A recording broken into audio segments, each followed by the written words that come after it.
And I'm going to admit all.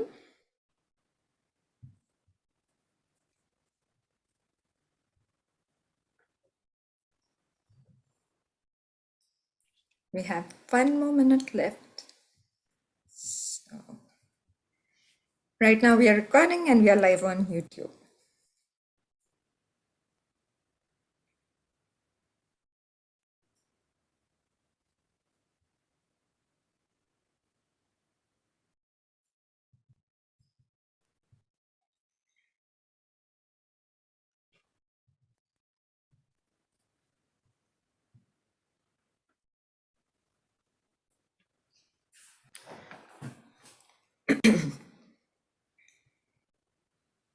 So I think we can begin on time. So hello everyone. We at ACI hope you are all doing well and staying safe. Now, if you think you know it all about cybersecurity, this is the discipline that was probably ill-explained to you. The only way to maintain privacy on the internet is not to be on the internet, as they say.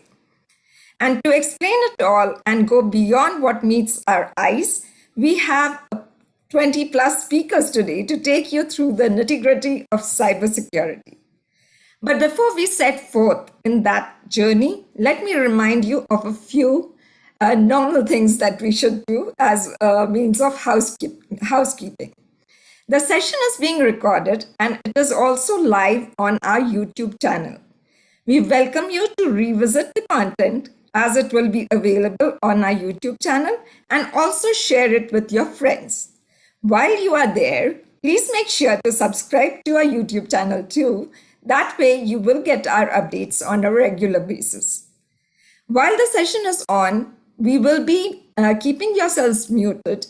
And if you can keep your videos off too, so that you can listen in to the speakers without any interruption. In the meantime, feel free to put in your comments and questions in the chat. We will be monitoring the chat and taking your questions to the respective speaker and panel. Let me now hand over to Piyush, a dynamic ACI National President, an entrepreneur, a senior VP, and I think right now a CDO in Veridic.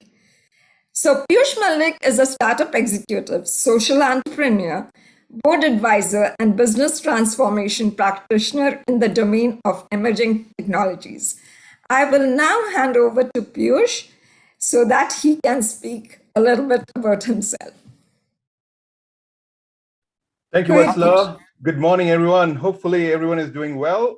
Today is a very good day for me because this is the dream I had dreamt in December 2020. That was the first time I got a cybersecurity professional to come and talk at the 33rd convention of ACI. Since then, a lot of things have happened. We've been doing a lot of things at ACI, which I'll go about talking to you in a moment. But let me see if I can share my screen and the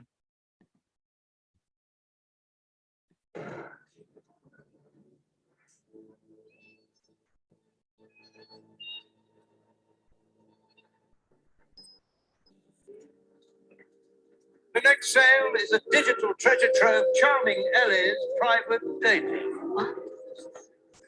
Not number one, her emails. The one she's opened and read, wonderfully personal. Let's start at 240, 260, 280. So, lot number two, Ellie's drugstore purchases. Priceless data. Do I hear 40? 500. So, it's not creepy, it's commerce. Do I hear 600, 620, 640, 660? So, Nana? All her contracts, even sweet Nana. So, at 740, her recent transactions, browsing history. It's like texting. So, and now the one you've all been waiting for, and I can promise you won't be disappointed.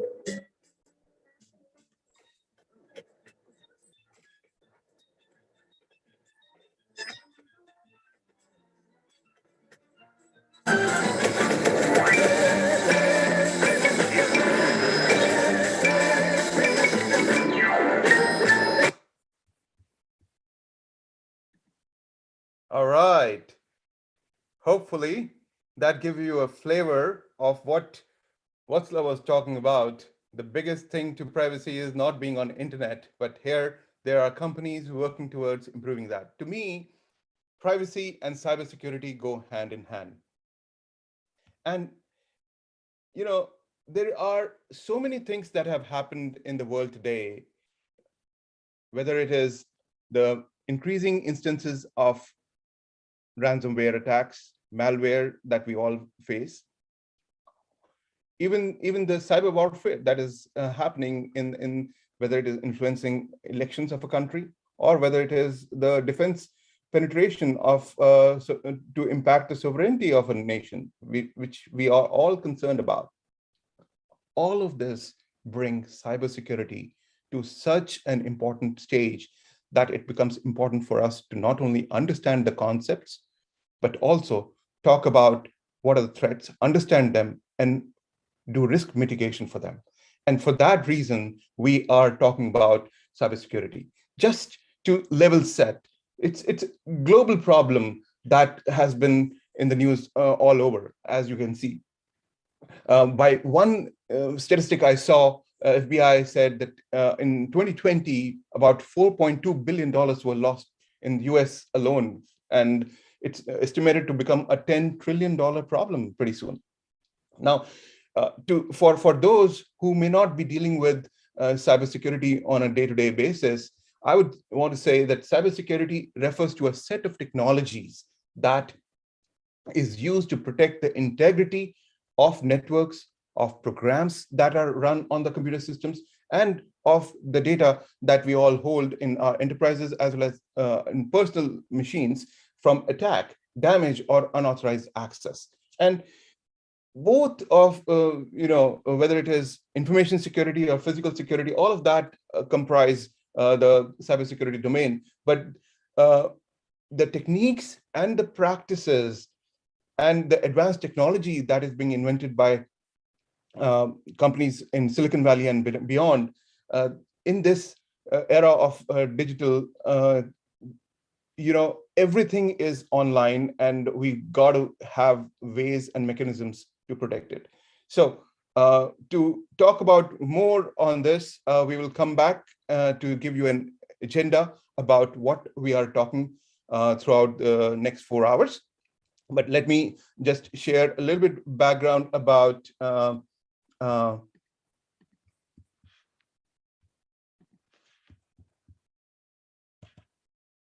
and there is this deck that I wanted to share with you.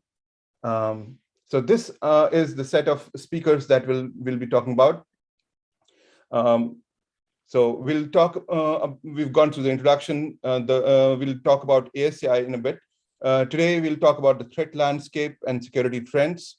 There'll be a keynote, Engineering a More Secure Future. There'll be 3 panels and 3 special topics, and then we'll close with privacy by design. To all those who are new to ASCI, whenever you think of 83, think of, obviously from Indian origin, we think about the Indian World Cup.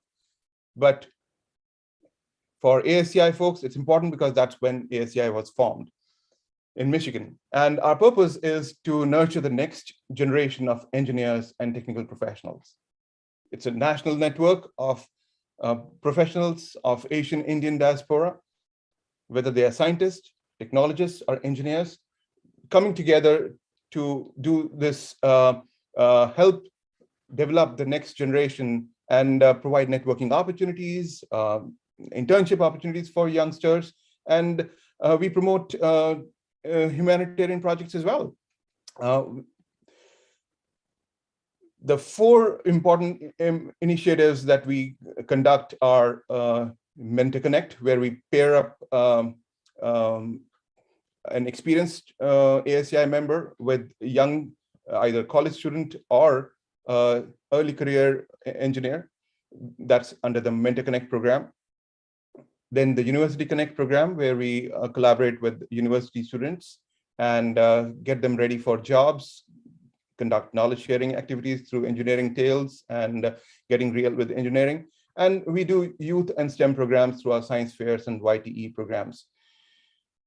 We've done a bunch of things during the COVID time, whether it is webinars, whether it is launching our YouTube channel, or whether it is a renewed focus on social media. And that's where I want to announce today that on Clubhouse, we are more than 1,100 members now, and we are on LinkedIn Open, we are approaching 1,000.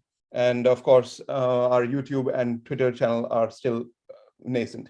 The tons of things that we've done, we are very proud of. Our Design Summit, AI Summit, CXO Summit, and Aerospace Symposium. These are some of the recent big events, apart from one or the other event every other weekend that we conduct. The 34th National Convention was where we were able to get a lot of CEOs and CTOs together, and CIOs as well, to have a conversation. And that's where you see a familiar face here, where I got to meet Bhavna. And then 2 days of national and international collaboration, sharing of ideas, led us to an award function where Bhavna Singh was announced as the Engineer of the Year from ASCI. So, and that led us to bring my vision from 2020 together, because it was at that time that I floated an idea that let's get together and really put energies into this Cybersecurity Summit. And so how did it come together? Well, one thing led to another. We are all social human beings. I knew some folks. Obviously Bhavna knew some folks. She has worked with many of them. And in this list, as you can see, there are many who I hadn't spoken in 35 years. And I reconnected with them, and voila, it was as if we never left connection. And here they will be coming one by one as the talks go forward. And this is the lineup of our speakers. Just wanted to share the making of the Cybersecurity Summit. Today, after the kickoff, we will hear from Ankur Shah, enabling engineers to build a more secure future. Threat landscape, current state, and what's at stake, Bhavna. We will talk about there's a panel which talks about the gaps in the talent and the skills gap, because we need to be prepared for tomorrow. And so that panel would be moderated by Yogita Parulekar. And then we will go to a special topic. We have Astha Verma from US Department of Homeland Security, who will talk about how do we protect the homeland, what are the vulnerabilities, and what are security options. Then we'll come to women in cybersecurity panel led by Chitra, and many experts from all across the industry are here today, including Jyotsna, who will talk about supply chain security. We'll talk about IoT security. Agas will talk about it. And then towards the end of the program, we will come to geopolitical conflicts and role of cybersecurity, a very, very important topic led by Niharika Srivastava. And then finally, we'll talk about privacy by design and insider threats. And that will conclude our 4-hour session. And with that, I have to a distinct privilege to introduce Ankur Shah. And Ankur is, I'll just give his brief bio in a moment. Ankur Shah is a Senior Vice President and General Manager at Palo Alto Networks. He has spent about 20 years bringing innovative security and other enterprise technologies to market. He is passionate about building products from the ground up and into market leaders. He came to Palo Alto Networks through an acquisition, and the Redlock acquisition was very successful for Palo Alto. And in his current role as Senior Vice President of Products for Prisma Cloud, he's responsible for driving the strategy and execution of the product and business. He has held leadership roles in other companies like Cipher Cloud, Symantec, Citrix, Cisco, and many more. He is an engineer, BS in electrical engineering from India, and MBA from UCLA Anderson School of Management. With that, Ankur, take it away. Thank you, Piyush. Thank you, Bhavna. Hello, everybody. It is so good to meet you all virtually. It is my pleasure and privilege to be here. This is my first introduction to the ASCI members, and over the last couple of weeks, I've come to understand all the amazing work that Bhavna, Piyush, and all of you members have done. And, again, truly a pleasure to be attached to that. Piyush, if you don't mind, I'd love to share myself so I can push through this. Perfect. Thank you so much. So, in our business, I've been in security for over a decade, like Piyush said. In our business, there's a famous saying, engineers say, let's go ship. Infrastructure teams say, slow. And security says, no.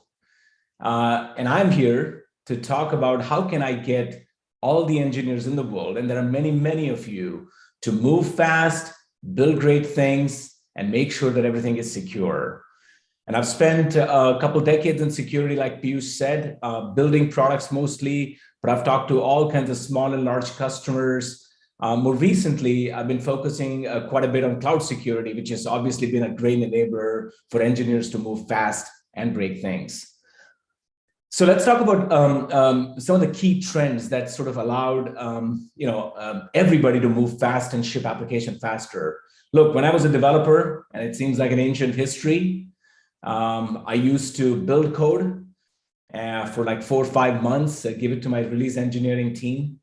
Then QA would take care of that, and we'd chill while they're doing all their things, and they'd ship it. And once in a while, the security would come in once in 6 months, do an assessment.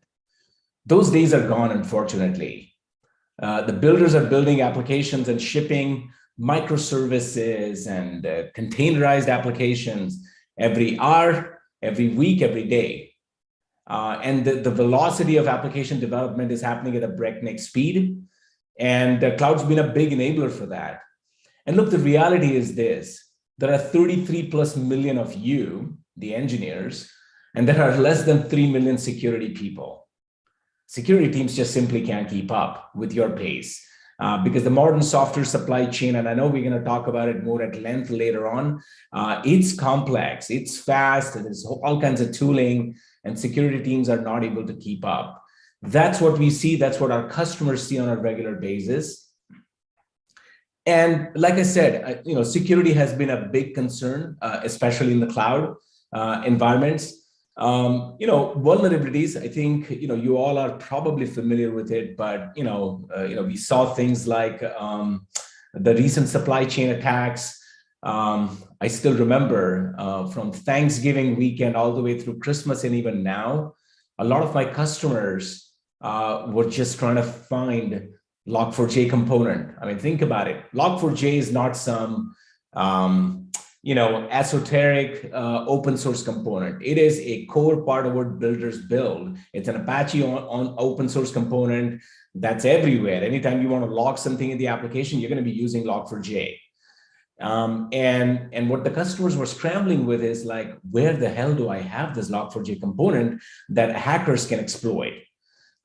So it's happening really, really fast. And, back in the days, like I said, you could find a vulnerability in production, use a whack-a-mole approach, and have some luck at fixing the problem. But nowadays, with modern supply chain, it is incredibly difficult. Some of you heard probably, and this was a couple of years ago, about a Capital One breach. This is all cloud. A bad actor was able to get access to their code repo and the access key. Use that access key to go into an AWS account, assume role into another account, which had a storage bucket with a whole bunch of small business PII data, credit card data, all kinds of stuff, right? And this is something I see on a regular basis where, customers, important infrastructure is used to mine crypto, although crypto is at a rock bottom. So we're not seeing that for the last couple of months. But you never know, right? Crypto, data exfiltration, stealing of IP, sensitive data. And cloud, the attack surface is so big. So that's typically what the customers are running into. And when we think about the software supply chain, and I know you're going to have a pretty detailed discussion on the topic later on, so I'm not going to spend too much time on software supply chain. But like I said, the modern software supply chain has dozens and dozens of CI/CD tool. The average customer that I talk to has over 50 code repos. I mean, cloud has been the modern supply chains are so complicated. Every developer, because of decentralization, brings their favorite CI/CD tool, brings their favorite code repo. And the security is just obviously scrambling to get there. What's worse is, once again, when I was a developer, it was 80% my code and 20% open source library. Here's the reality. The engineers have gotten a little lazy now. It's 80% open source code and 20% your own code. And that's problematic because some of the open source code, like Apache Log4j or the stuff that you download from Red Hat, that's fair game. But sometimes developers would go to some website and download an open source component, and nobody has any idea. I remember an episode, I believe it was in Indonesia, where somebody downloaded a Linux image, Alpine. It's a pretty lightweight operating system image, and it was on a code repo somewhere, and there were 26 million downloads of that particular image, and that had a known vulnerability. Just imagine, right? Like, this is Alpine, everybody understands it, it's kind of known, and yet we had problems like the way you saw. And one of the key theses that I've come to understand, and I've been in this business for over 5 years, just cloud security and securing the modern CI/CD pipelines, is that you got to shift security left. Sort of this diving saves when things happen in production and let me fix it, no longer works. You got to bring security where the engineers are, and not the other way around. Because if you're going to slow down engineers, I mean, just try telling the engineers and the business team, I would like you to slow down. Can you not ship the application? That is dead on arrival. You got to enable the engineers to move fast and move security to the left. So let me just give you an example of how this typically manifests itself, right? When we're building cloud infrastructure in the modern CI/CD and modern environment, people are not manually creating compute instances, IaaS and PaaS. That doesn't happen anymore. Nobody's clicking a button. Nobody's racking and stacking a server, although we used to do that back in the days. Those were the good old days. Nowadays, you click a button and infrastructure gets spun up. Heck, you don't even have to click a button. You create what's called an infrastructure as code, and you just say, hey, infrastructure or cloud, go ahead and build me 100 compute instances, thousands of storage buckets, hundreds of PaaS services. Just do it, and do it on an automated fashion. Do it every day, right? I've got customers who spin up and spin down 50,000 workloads on a weekly basis. That's what they do. A lot of the testers who test the code, because cloud infrastructure is expensive, they spin it up at night, hundreds and thousands of workloads, and then tear them down. So that's what happens. But in that sort of environment, think about it this way. If I've got an infrastructure as code that says, create a storage bucket, S3 bucket. S3 is a cheap storage option. A lot of application development team uses it. Create 1,000 S3 buckets and leave them open to public internet. Think about it. One infrastructure as code can result into thousands of problems.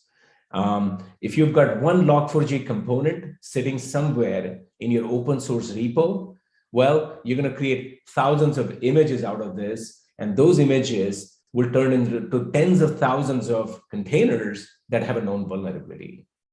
This is the problem that the security teams are dealing with, where a small problem starting at the early stages of the development and application lifecycle can wreak havoc in production. And the cost to fix is exponential, right? As you can imagine. I've been doing this for a while. Like I said, we provide all kinds of automated options to fix the problem. Hey, Mr. Customer, when you see the problem in production, let me give you a one-click option. Let me give you an automated option to fix it. Guess what the reality is? Nobody's going to fix the stuff in production. Guess why? Because it's going to break the application. I still remember an episode about a year ago, the company shall not be named, where they automatically remediated a problem in the production environment, and their web application went down. And it went down spectacularly. The employees couldn't log in. Employees couldn't badge into the campuses. Now, this was COVID time, so luckily we came out unscathed, but whoever wanted to go to the campus couldn't get in because all the internet-facing application just went down because somebody automatically remediated a problem in production. So the cost of a fix is exponential. Nobody wants to pull that trigger in production for the fear that they may break the application. So, once again, the key message here is that the early you fix it, the better served you will be. Werner Vogels, as you all know, said this really well, and this has resonated with a lot of the customers that we talk to, which is that security needs to become everybody's job. Stop. When I was an engineer, and I'm going to be honest, I didn't think about security. I didn't think about QA. I'm like, yeah, those QA people will test my code, and the security people will do that thing called security. Like I don't want to deal with any of that stuff. Those days are gone, really, because if you really want to do it things right way, build a better, brighter future, you must take security as a shared responsibility. You must understand the vulnerability that you may introduce in production, in the code, and you need to partner ultimately with the security team. And that's what in our business they call the DevSecOps practice, which is these centralized group of people who do DevOps, but within that they do security as well. They collaborate really closely with the centralized security teams to ensure that the applications are secure in the entirety of the application lifecycle. You've got to break those silos. We're seeing that increasingly, but it's complicated because the average customer I talk to have hundreds of internal applications as well as public-facing apps. I mean, just imagine having to coordinate a security outcome with so many applications team and a centralized security team, but it must be done.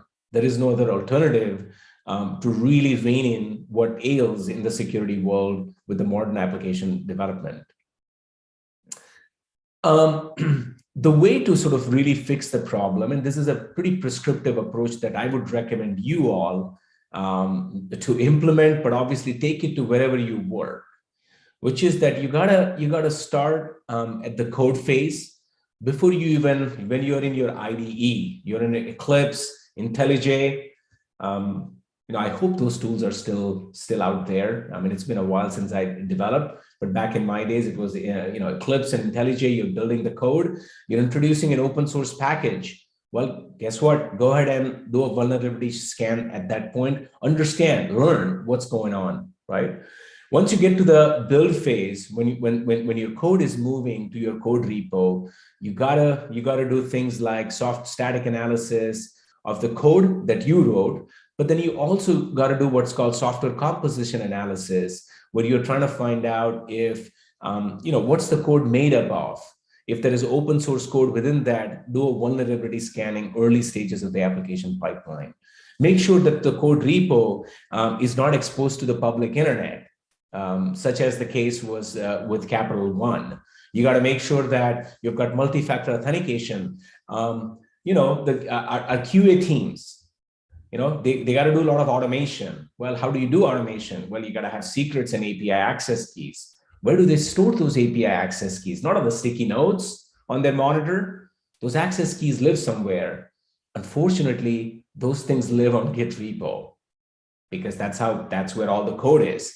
And if that repo is exposed to the public internet, I mean, anybody can get access to those access keys. Make sure you secure them, lock them, you use any of the encryption technologies to lock them so that bad actors can get access to that.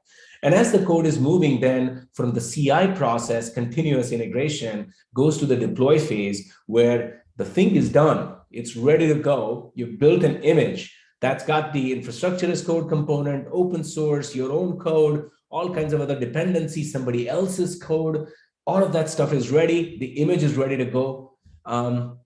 Scan it one more time. And that's what it's called, registry. So, if you're using containers, scan your container registries, scan your ANIs, make sure you don't have vulnerability, because that's the last phase before the things go to production, before that image is going to turn into hundreds and thousands of containers. So you want to make sure that you do one final check. And if everything goes through, you can move fast. And guess what? You're not slowed down in any of this stuff. Because a lot of this tooling, modern day tooling in security, is all plugged into where you are. It's plugged into your IDE, and you plugged into your VCS, plugged into your CI/CD pipeline. So move things along, get trained, get educated, make sure that high-sec critical vulnerability, exploitable vulnerabilities don't make its way into production. Think about this as a manufacturing plant. Toyota, I believe it was in 1940s, but don't quote me on that. In 1940, came up with a concept of TIP. And the idea here was, when you're manufacturing a car, you want to do the quality check at every stage of the assembly line. And everybody is empowered to pull the ripcord and stop the assembly. Because the further down the defect goes, it's so much harder to undo it. And since then, obviously, Ford and GM and so many other iconic auto manufacturing company kind of copied the same idea. Software supply chain and securing the supply chain is the same concept, making sure that you're doing the security check at every stage of the application life cycle. If you do that, we're going to be seeing an amazing world where, you're going to be building and shipping code as fast as you possibly can. In your production, you're going to have a minimal problem. You're going to have immutable infrastructure. Immutable infrastructure is the idea that I only trust my automation. I only trust my infrastructure as code, all the stuff that happens through my CI/CD pipeline. No, I don't trust any humans to tinker in my production. Everything is automated. If you have and the moment I see a problem, I'm going to just tear down the entire infrastructure and build a new one. That's an immutable infrastructure. And when you have that, you're going to have a higher quality, higher velocity, and higher security outcomes. And with that, my key takeaway, learn security. If for nothing else, we've got 3,500 different companies. It's going to be a good career move for you at a very minimum. But security is everyone's responsibility. Learn how to do security. Work with your security team. Learn, get educated. And leverage automation. Gone are the days where you could do anything manually. I mean, you all understand it. Typically when I talk about automation, I got to talk to those pesky security people or some other groups. I mean, engineers, automation, right? Like automate the heck out of this, because again, cloud is so fast. Cloud is so, it's going at such a fast speed that without automation, none of this is going to work. So with that, I wish you all to build an amazing and incredible future, all while securing it. Thank you all so very much. Thank you, Ankur. There are so many key takeaways from this session of yours that I'm sure the listeners found value. There are some questions. I don't know if we can take one question at least. I know we are running a little bit behind, but I would want you to address this question. Comes from Kumar Gupta. In today's world of app, how do we commoners keep safe bank accounts, cards, identity theft? And if you could throw some light on that, please. Yeah, look, in all honesty, sort of fraud detection and prevention is not my area of expertise, although I've been in security, so I can speak intelligently about just about anything in security. If you're storing the data, a lot of people will use technologies like encryption. Make sure that wherever you store that data is encrypted. If it is stored in databases, make sure it's isolated. You'd be surprised. I mean, a lot of people use a lot of data stores. It's exposed to the internet. It's fascinating, the kind of mistakes that people make. Make sure that the data store is secure, not exposed to the public internet.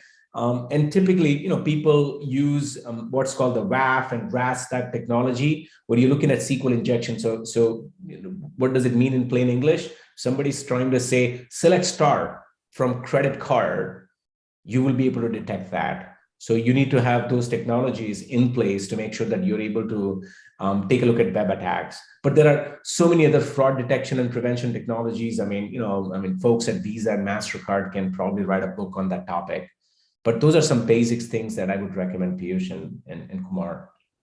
Great. Thank you, Ankur. And I like what you said. Cybersecurity is everyone's job, and it will be a good career move. So with that, I thank you. Please stay with us as long as you can. And let me move on to my next session. And let me introduce my partner in crime here, Bhavna Singh. As you all heard, guys, Bhavna is the SVP of engineering at Okta after Auth0 was acquired. And she leads Auth0 engineering team, including their product and platform security strategy. And about 3 months ago, she was named the ASCI Engineer of the Year in Cybersecurity and Technology. And it's my pleasure all these last couple of months planning and partnering with her. And she is definitely a senior technology executive with more than 20 years of experience. And she's been leading teams, and she's been inspiring a bunch of folks to get into cybersecurity. And I would now want Bhavna, if you want to take it away. Are you able to present yourself, or do you want me to share your screen? Can you see my slide? Can you see my slide? We can't. Oh, I can share my slide.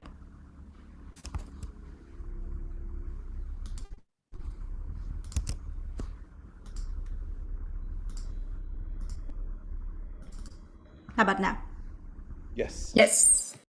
Perfect. Thank you. And thank you, Piyush. I'll start the slideshow.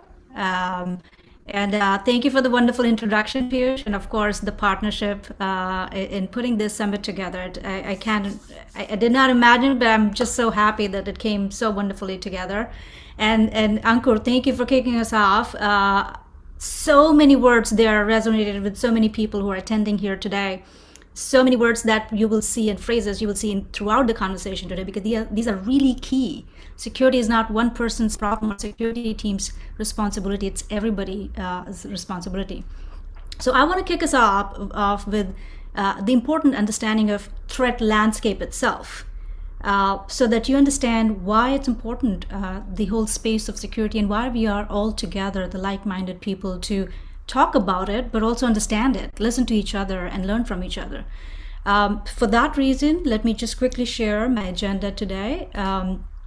Primarily, I'll be going through, as I mentioned, the current state of security or cyber threats. I will also share some of the security posture. You will see a lot of resonance between what I will say and Ankur has shared, and a few other people who will talk about today. And also some 2022 practices, very important. What's the trend in 2022 around cybersecurity? So to get that conversation going, let's understand we have to start with some numbers. Numbers speak the volume. And I think, Piyush, you mentioned or quoted some of those numbers, which were huge. And I will also quote another number here, that nearly 7 trillion is lost to cyber crime globally. This is a study done by the Center of Strategic and International Studies. And as you can see here, based on this study, the expectation for 2025 is that we will get to 10.5 trillion. And I bet, as you hear the geopolitical panel conversation today, I think we might reach that sooner. But let's just come home here and talk about, just US for a moment. 2021, we lost almost nearly 7 million in cybercrime and fraud. This is a data published by FBI. As you look at these numbers, it's important that we understand why we are seeing this high uptick in cybercrimes. It's a lot of money if you look at it, which is not going towards a good cause. And I'm sure we all can agree there's a lot of money needed for a lot of other needs, starvation, education, and so many other things. And this is the money that's going, and it's just lost. So let's understand what's causing, briefly, what's causing, or what are the threat landscape that is in front of us, and what's causing this uptick. So I want to just, I'm going to talk about 6 here, just so that we are talking about a few top trends around threat landscape. But as you can see, number one, the first factor is the increase in new technologies and new devices. I'm sure you all have seen the numbers here, but it's said that by 2027, we will have 41 billion IoT devices, and I'm glad that we have a special topic here on IoT security today that will talk about it in a little more detail. But as you can see, the IoT industry has become a prime target for cyber criminals and has sent device makers scrambling to protect their smart plugs, wearable fitness devices, and baby monitors for attacks. And can you imagine, baby monitors is another way how cyber or hackers are trying to attack and enter the secure net that you have. Second one here that I've called out is ransomware. If you're watching news, there's a huge increase in ransomware attacks, and they are getting bolder. Attacks where cyber criminals gain access to and encrypt a victim's data and then demand a ransom. You must have heard about the news with NVIDIA, where there was a ransomware attack, and they asked them to just the company to open source their code. There was an attack last year on U.S. meat industry or U.S. Oil infrastructure. These are really crippling attacks. Another third one that I want to call out here is in recent years and more with pandemic, many businesses have adopted cloud-based computing services, something Ankur touched as well. These technologies are enabling access to software application, to data storage and all, but why? Because as we are embracing these technologies, something that we are not paying attention, or many companies are not paying attention, is are we configuring our cloud correctly? And I'm glad that there are many startup companies or even larger companies are coming in place here to help us with the proper configuration security. The fourth one I want to call out here is, of course, cyber attacks are getting sophisticated. And I want to say briefly here that think of the last time you upgraded the software after its end of life. And it's not uncommon. Many companies are still living in outdated technologies or software code, while the hackers are getting sophisticated by the day.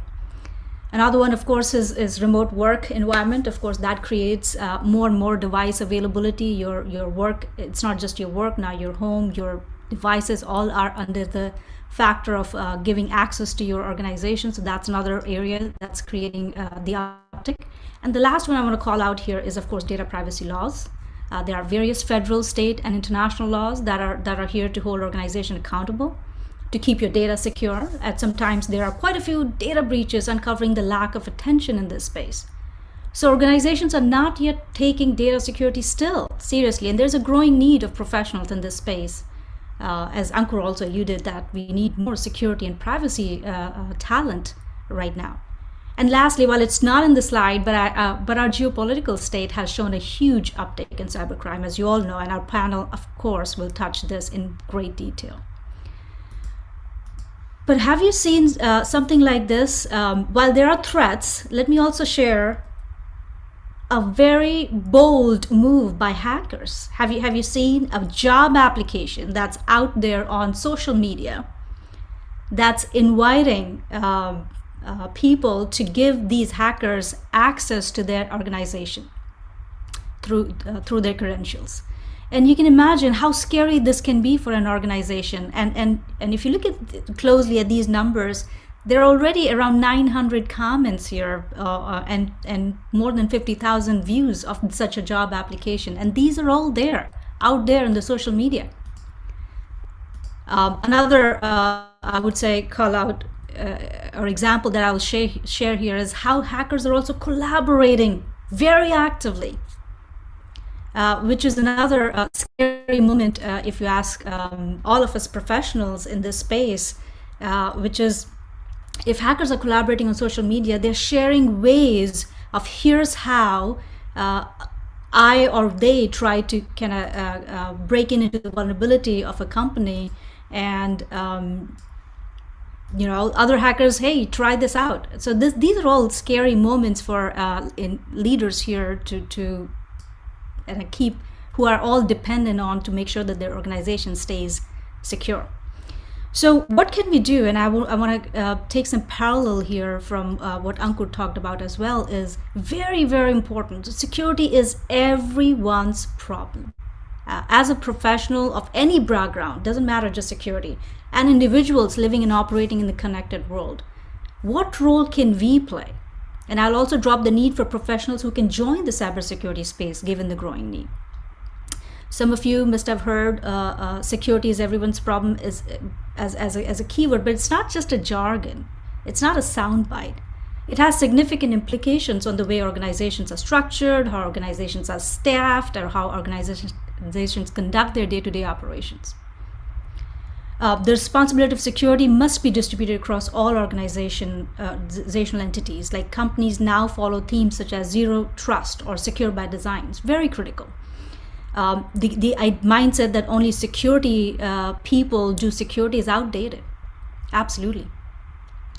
And I want to end this slide or end this conversation primarily with a key theme here is it is super critical that if you see something, you say something. That's the only way. The collective power of crowd is where the intelligence community gets a lot of their organization against constant and pervasive threats. As individuals working together, we can boost our personal and collective threat intelligence capability dramatically. So I want to take this topic now to the second aspect of the conversation, which is we talked about the threats. Now let's talk about what are the trends, right? So what's the 2022 trends? So what you see here is Cybersecurity 2022 trend that is as laid down by Gartner. And they called out 7 trends actually for 2022. And there are 3 areas where they talk about it: responding to threat, which is, what are the threat areas where you have to, as an organization, respond to? Of course, rethinking the technology. What are the new technologies that's coming into the picture? And of course, the third one, which is also practices. That matters. How are we reframing our practice to come ahead in this, highly, you can say, high threat time period that we are living in? So that's the conversation I want to have, and I want to touch each of these categories briefly today, but I will certainly encourage, if you are practicing security in this space, that you take a deeper look in all of these areas. So here are the top trends or top threats or attack areas that's coming into and trending right now. And number 1 here, as you see, is with changes in use of digital systems, including new hybrid work, accelerating use of public cloud, and of course, more tightly interconnected supply chains, which we'll hear more about soon, and expansion of public-facing digital assets, the surface for threat attacks has grown significantly. And as security professionals, as well as organizational professionals, we have to respond to this. The second topic that Gartner calls out here is last year, Gartner actually identified the urgency of treating identity as the new perimeter, as a very top trend. But this trend has reinforced, if you look at it during the year, by multiple events that illustrated the extent to which the identity system itself is coming under sustained attacks. And if you ask why, because a primary objective of all advanced attacks is to gain privileged credentials. You saw the job call out or job description by hackers too. They are all looking to get privileged access, privileged credential access so that they can achieve their goals. We also saw the SolarWinds breach that Ankur talked about as well. They used administrative permission to gain access to the organizational global administrator account, and many more examples here that are making identity a key focus area for organization to protect and strengthen. And lastly, I want to call out here is, of course, advanced attackers have made it clear that attacking the digital supply chain can provide a high return on investment.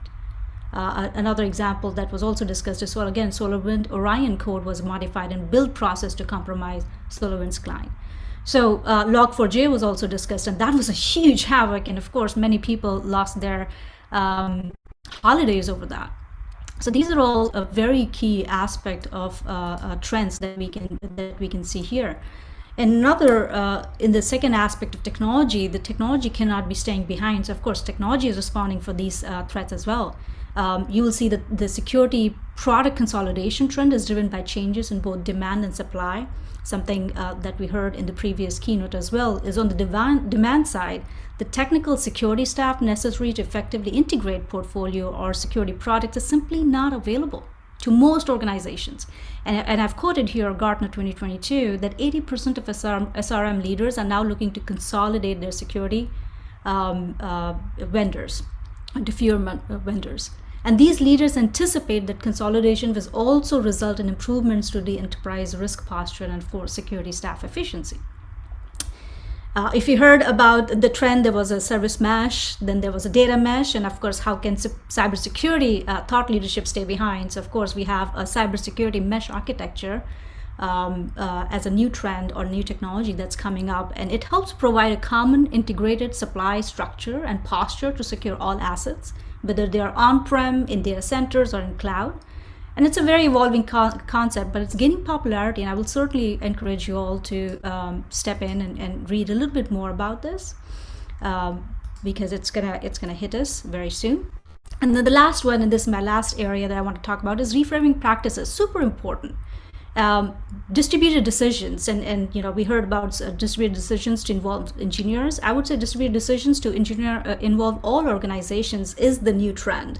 So that CISOs and security organizations are more there to set up policy, consult, and of course take on the high risk areas.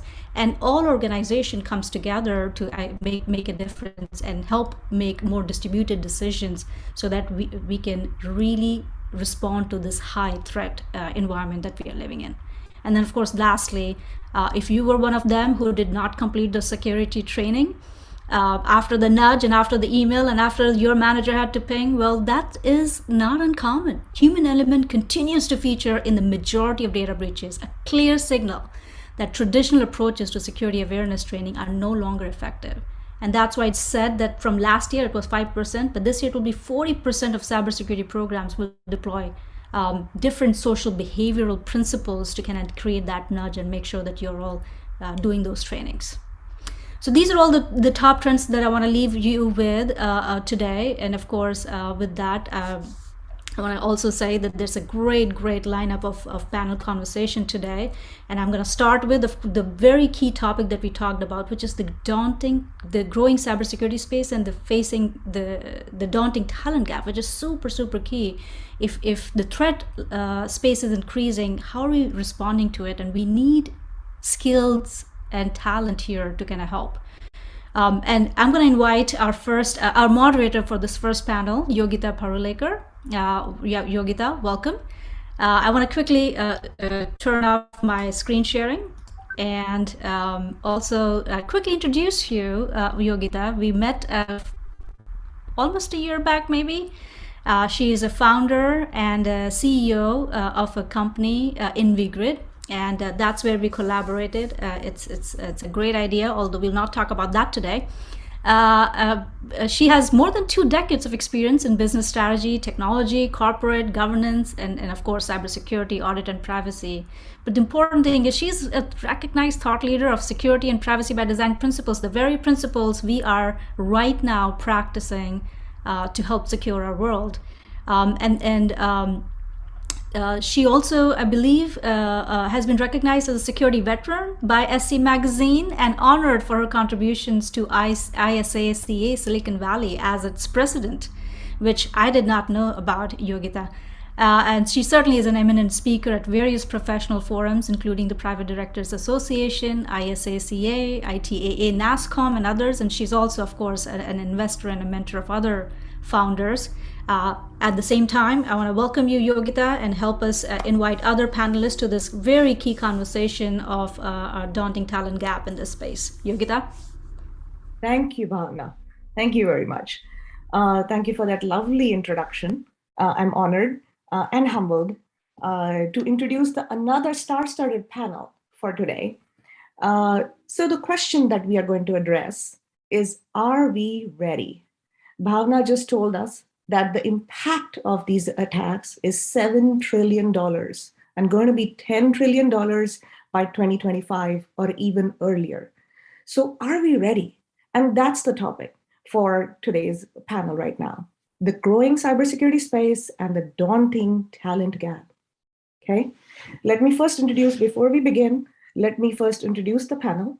First is Chirag Shah. Hello, Chirag.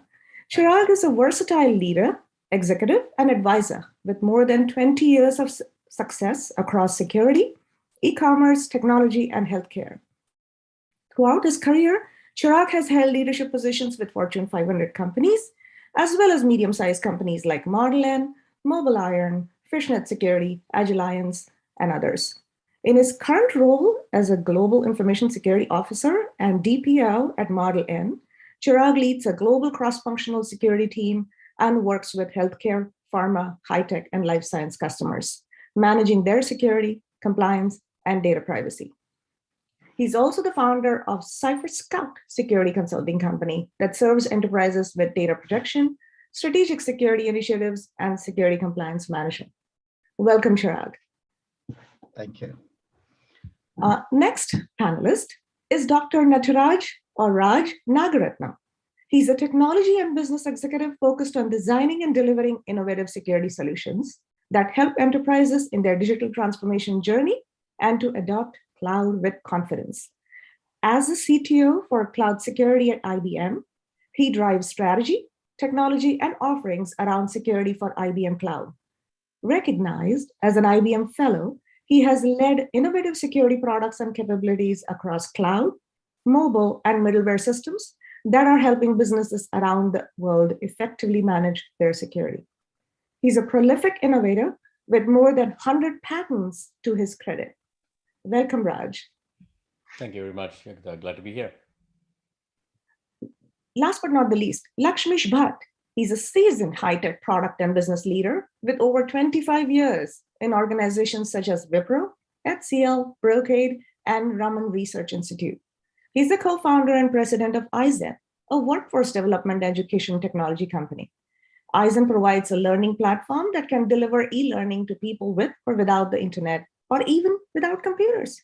They deliver e-learning programs in emerging tech areas like cybersecurity, which is what is very relevant to the topic for today, addressing the talent gap, along with an ecosystem of tools like cyber labs for learning by doing. Lakshmish is passionate about technology and education and is devoted to building inclusive solutions that can help millions globally. Welcome, Lakshmish. Nice to be here.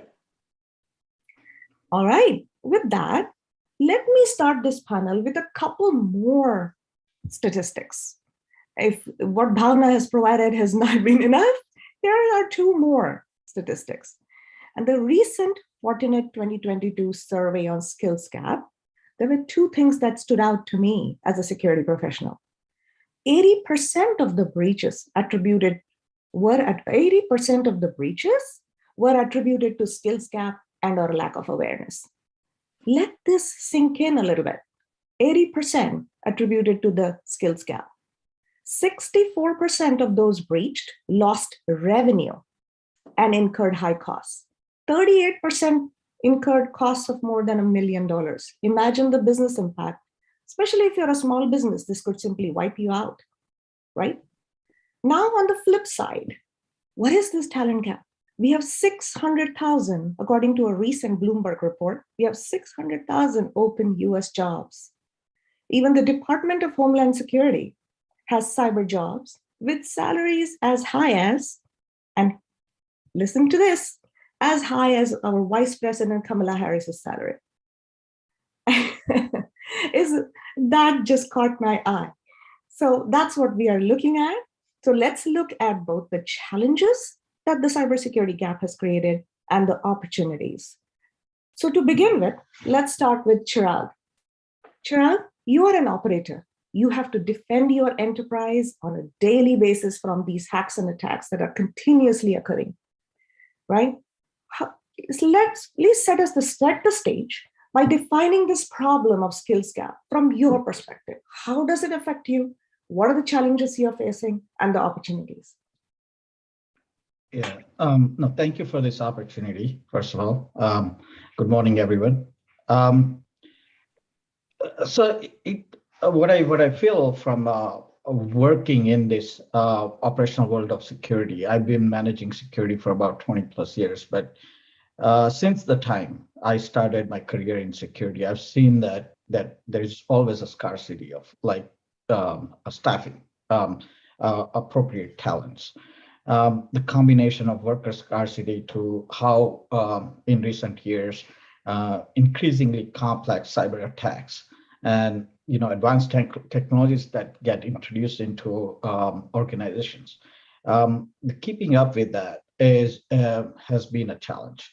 The other day I was actually reading IC Square article, which talked about the global cybersecurity workforce that needs to grow 65% to defend the organization. I mean, that is a huge number. How do I deal with that on a daily basis? And I'll tell you, it's very complex. It's very daunting. Increasingly complex cyber attacks are coming, ransomware and Log4j. I mean, everyone talked about it. Ankur, Bhavna, we all talked about, and we all faced it.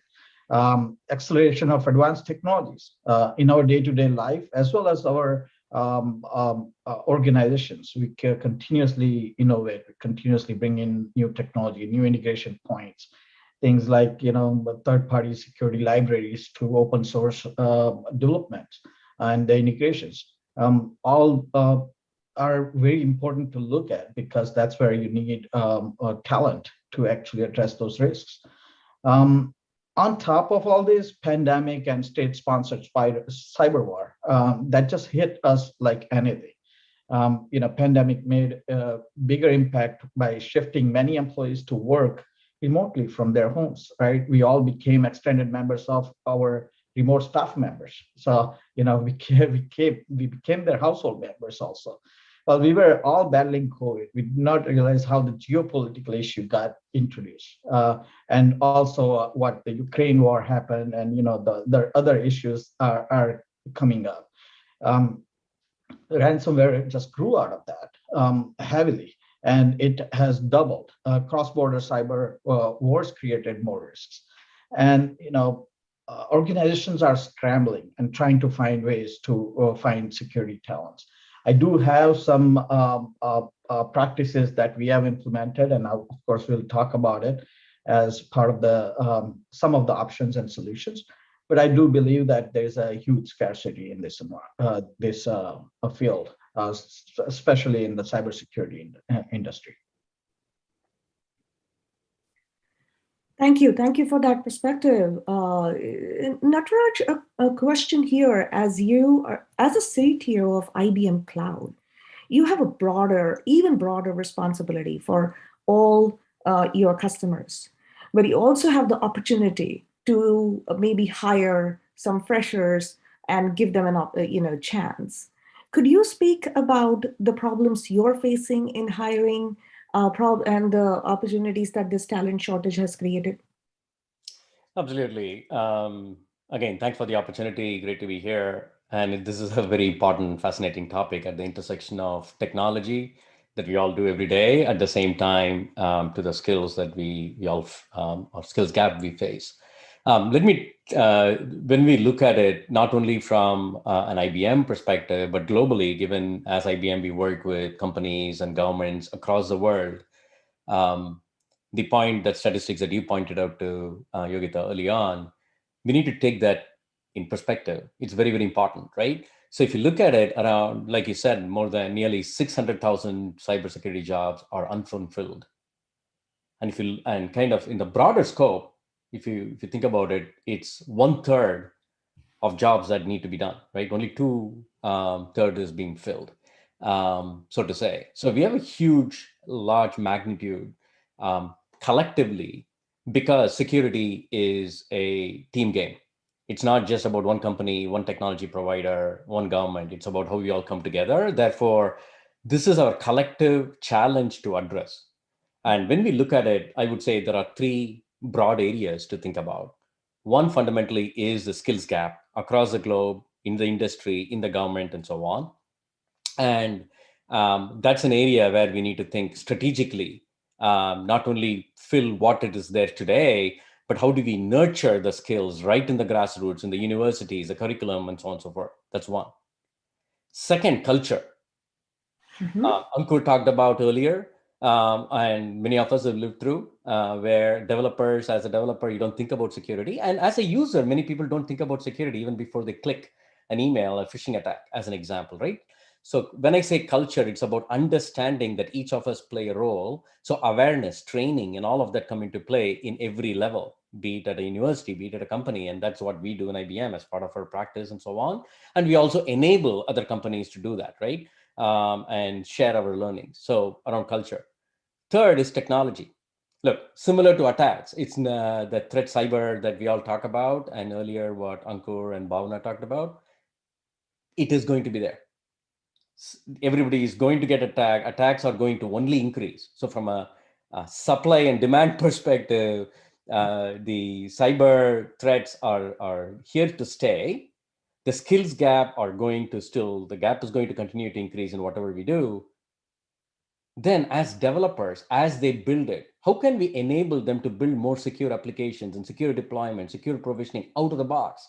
Technology can help there and will help there. And some of what we do and I do in my day job across these areas and building products that is much more, take the complexity of security out of what they do in application landscape and make it more simple so that security is built in whatever we do across the board is important. So those three areas on skills in the broader scope of things where we need public-private partnerships. Second, in terms of culture, awareness training. Third, in terms of technology, so that we build technology, like what Ankur talked about, what we build with IBM Cloud Security and hybrid deployments and so on and so forth, and working with partners and ecosystem, like be it Ankur's Palo Alto or Bhavna with Okta and so on and so forth, right? Because it's a myriad of tools customers use, and we need to figure out how we join together to address that. So very right. Those 3 points are spot on, Nataraj. I mean, I like to give an analogy here. You know, when we were, as humans, when we were in our cave housing days, we didn't care about doors, or rather, we didn't even think or know or realize about doors. But today, we can't think about a house without doors and locks on those doors. In the same way, how can we build those habits so as to build a culture of security? It just is a part of our habit. It's not something that we add on or bolt on, but it's just a part of when that house is built, when we build that product, right? That's how we need to think about security. On those lines, Lakshmish, this is a perfect time. I would like you to jump in. You are helping build that culture with an educational platform. Help us understand what kind of education programs are in high demand, what should be, and what problem niches you see your customers trying to address. And are we addressing the right things? Yeah, I mean, as we all know, the cybersecurity skills landscape has transformed drastically, right? Like, any skill set, I suppose, because there are like so many devices, so much of data everywhere, and technologies like cloud and AI, and they're all transforming the landscape in general, right? So that means that the way hackers operate, the way the good guys have to operate, like everything is quite different today, right? Having said that, meaning the new skills are emerging, existing ones are kind of evolving and expiring. And the way we train our workforce for these skills, that's also changing drastically. However, the baseline in terms of the roles that one would train for, that kind of what I'm trying to say is the job names might sound familiar, but the actual roles that they play, the kind of the skill sets and the broader awareness that they need to have in terms of the newer devices, the newer ways of consuming data, or where it's being consumed, how it's being everything is different, right? So the mindset has to be different, even for the same job roles as before.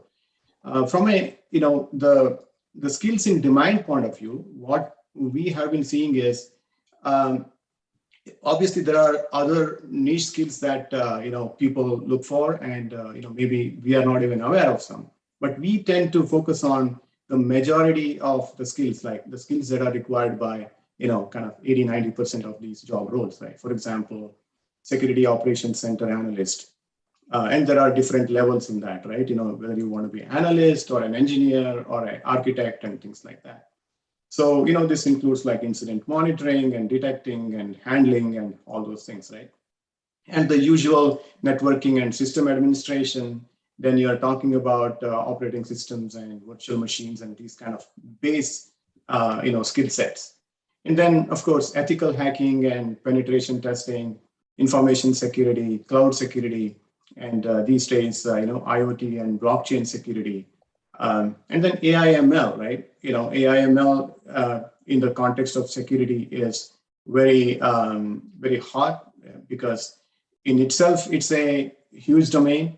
And as applied to cybersecurity, again, it's been a very interesting and exciting domain itself, right? AI as applied to cybersecurity. And then we also deal with the other side of cybersecurity, which is around GRC, right? The governance, risk, and compliance side of things, including GDPR, IT auditing, and things like that, right?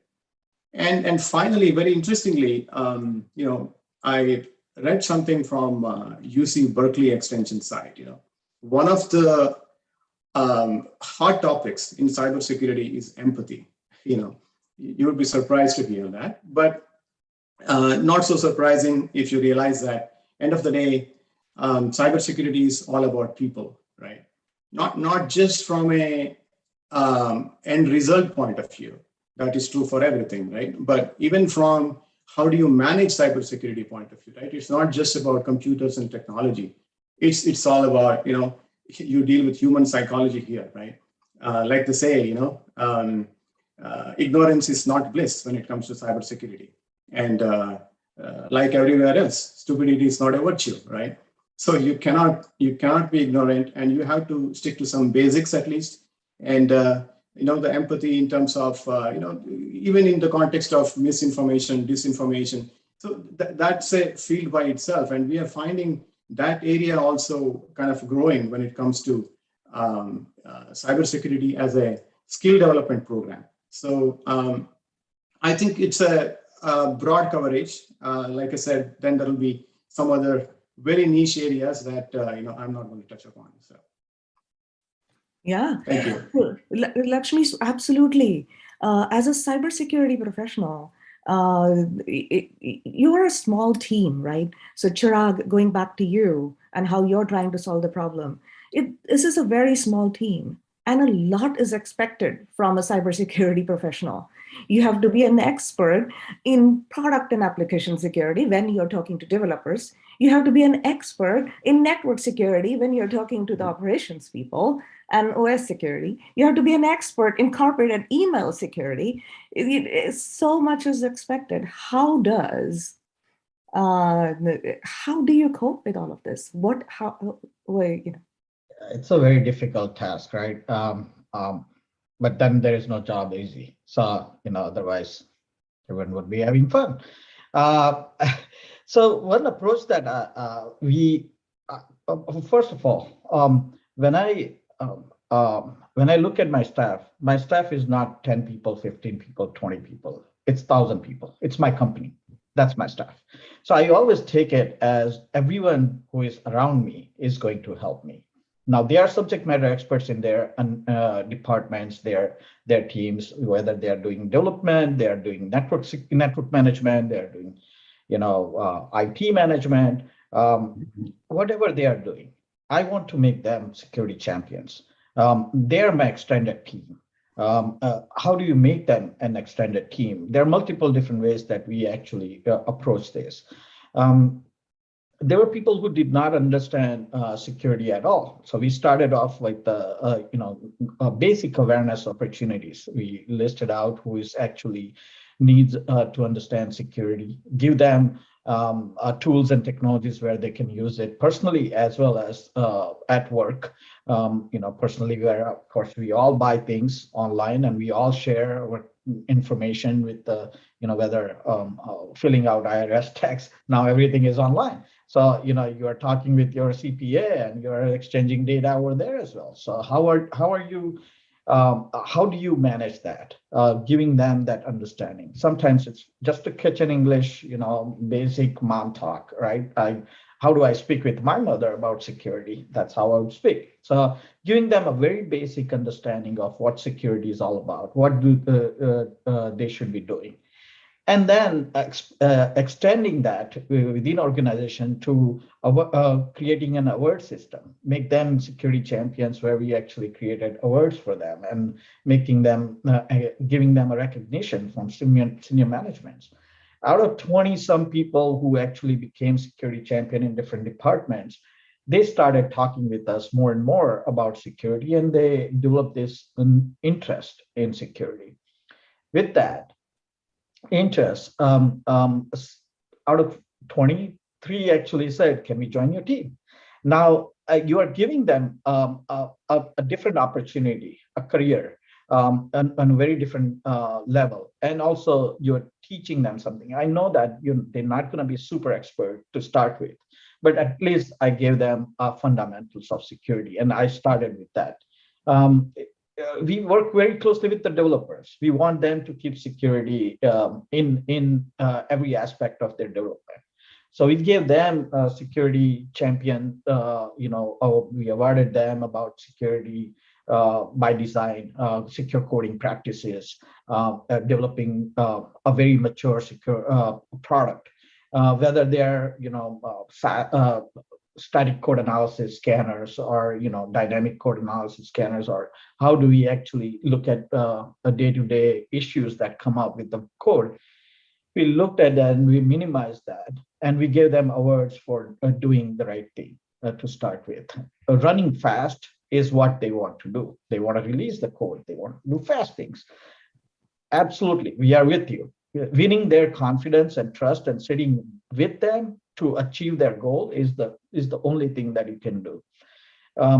The days are gone when traditional security, I started in 2002 when security was not even there. IT was security. IT was managing that. That's when people used to say, hey, you can't do this.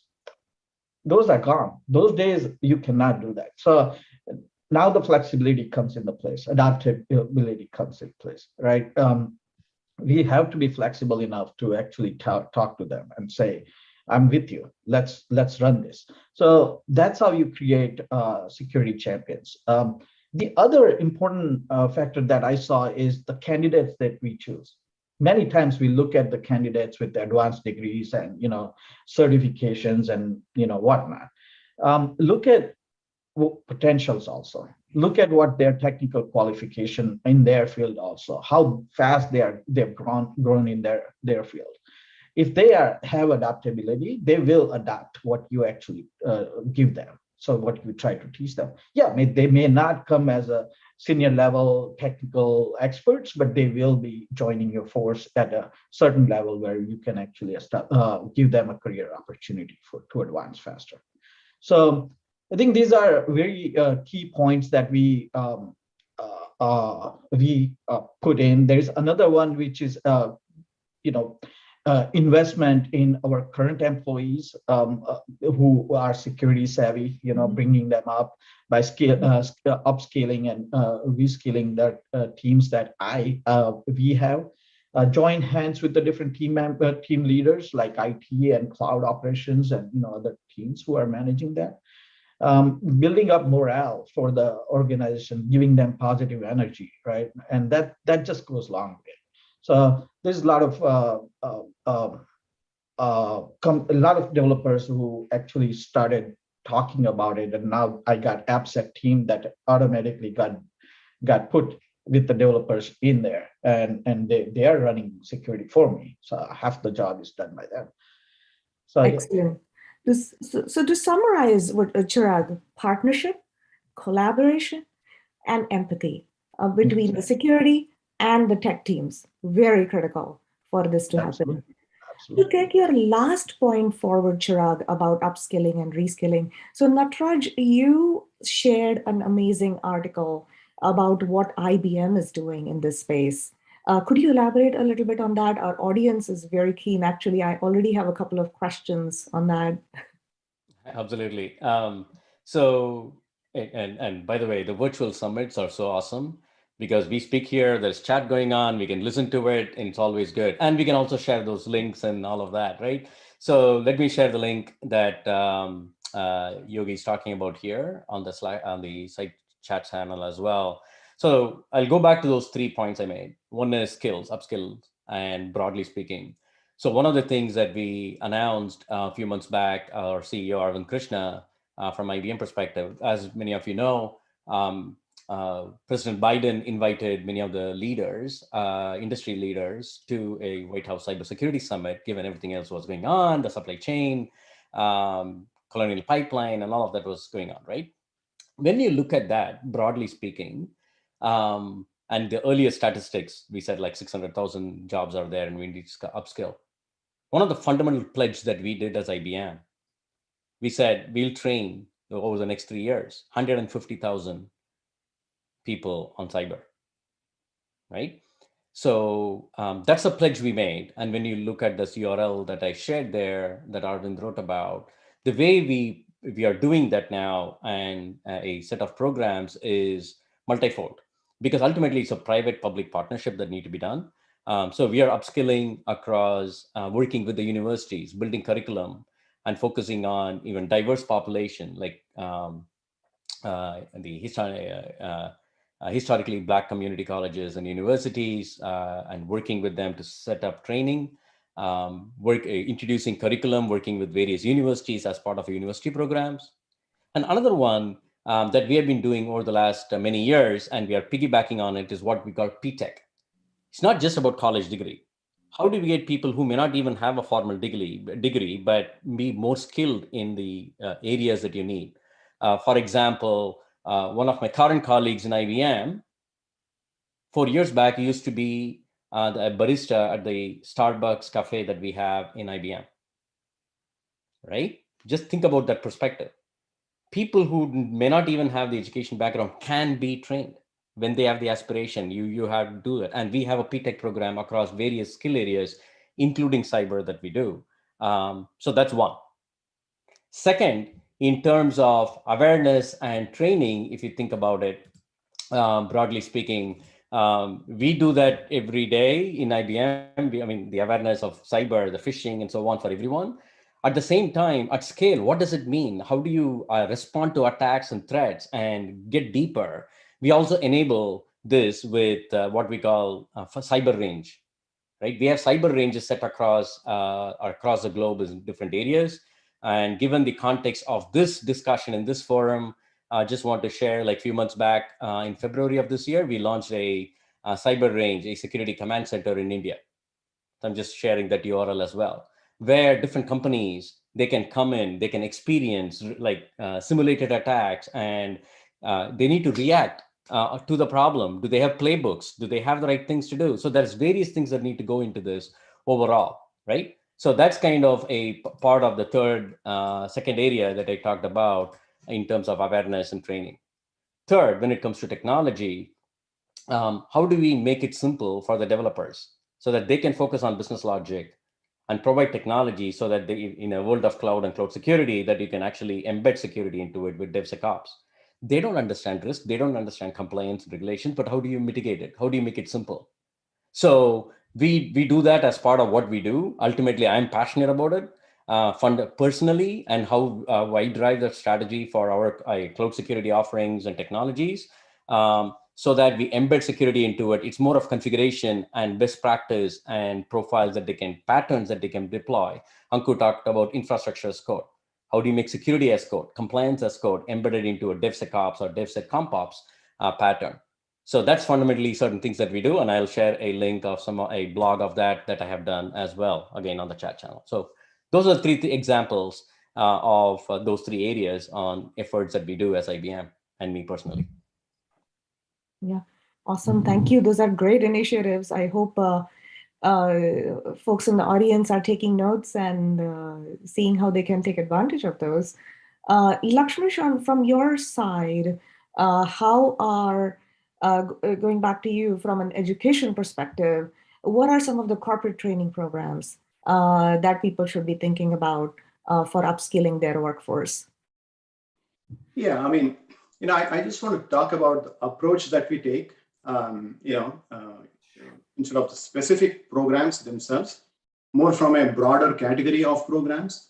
See, I mean, we believe in a A3 approach, right? What we mean by that is when you're trying to solve any problem, you have to have the answer first, and then you should have a program to build the awareness. And then finally, the third A is for providing the access to people, when and where they need it, right?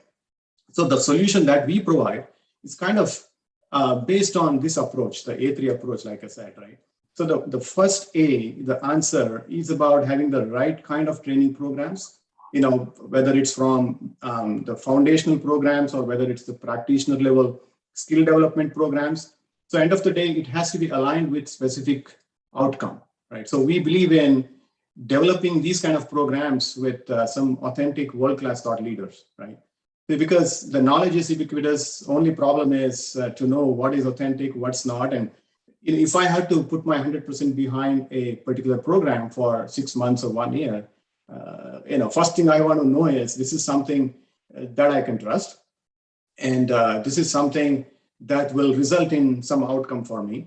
So it's our job, whether it's a corporation or a training provider like ourselves, to make sure that people are comfortable from that point of view. They don't have to worry about those basics because, and the next step would be to make sure that these programs are really engaging and effective, right? So we do that by the way of making those like interactive, gamified and all that, right? So because the completion rate of these programs is really bad. Otherwise, it's like only 5% completion when it comes to e-learning. It's like, it cannot get worse than that, right? So the second A that I talked about is building the awareness to the point that Nataraj also talked about, right? So building awareness, if we could take a cue from the vaccine story, right? You have the best available vaccine, like 3 for a person, and but people are not willing to take it because whatever reason, there is no awareness or they're not convinced of the benefits and things like that. And it's not different when it comes to training for cybersecurity, right? So because a lot of people, it's important, but not very urgent. I'll do it when I have time, which never happens, right? And cybersecurity is not a mainstream, for the rest of the company, it's not a mainstream thing, right? They have their day job. It's like something that I will do when I have time. So from that point of view, building that awareness is very important. And we do that by starting very early, having those awareness programs for high school students or like employees, like say a city government wide or a corporation wide, right? So these kind of programs will at least give them an opportunity to understand what it is. And if they want, they can always kind of upskill themselves with some practitioner level skills, right? And then finally, the third one is providing the access. Again, going back to Nataraj's point here, right? See, if somebody who is not very technical, they may not even have access to internet, there is a possibility of training such people for some specific job roles in cybersecurity, right? So because we have been talking about this problem for ages, I don't remember a time when we have more cybersecurity professionals than needed. So then obviously we need to do something differently. So the way we do that is, we have come up with a device that can deliver e-learning to people with or without internet. And what that means is you can have such programs in underserved communities or remote schools that do not have internet, because some of these job roles like cybersecurity operations center, kind of monitoring and these kind of jobs can be done from anywhere.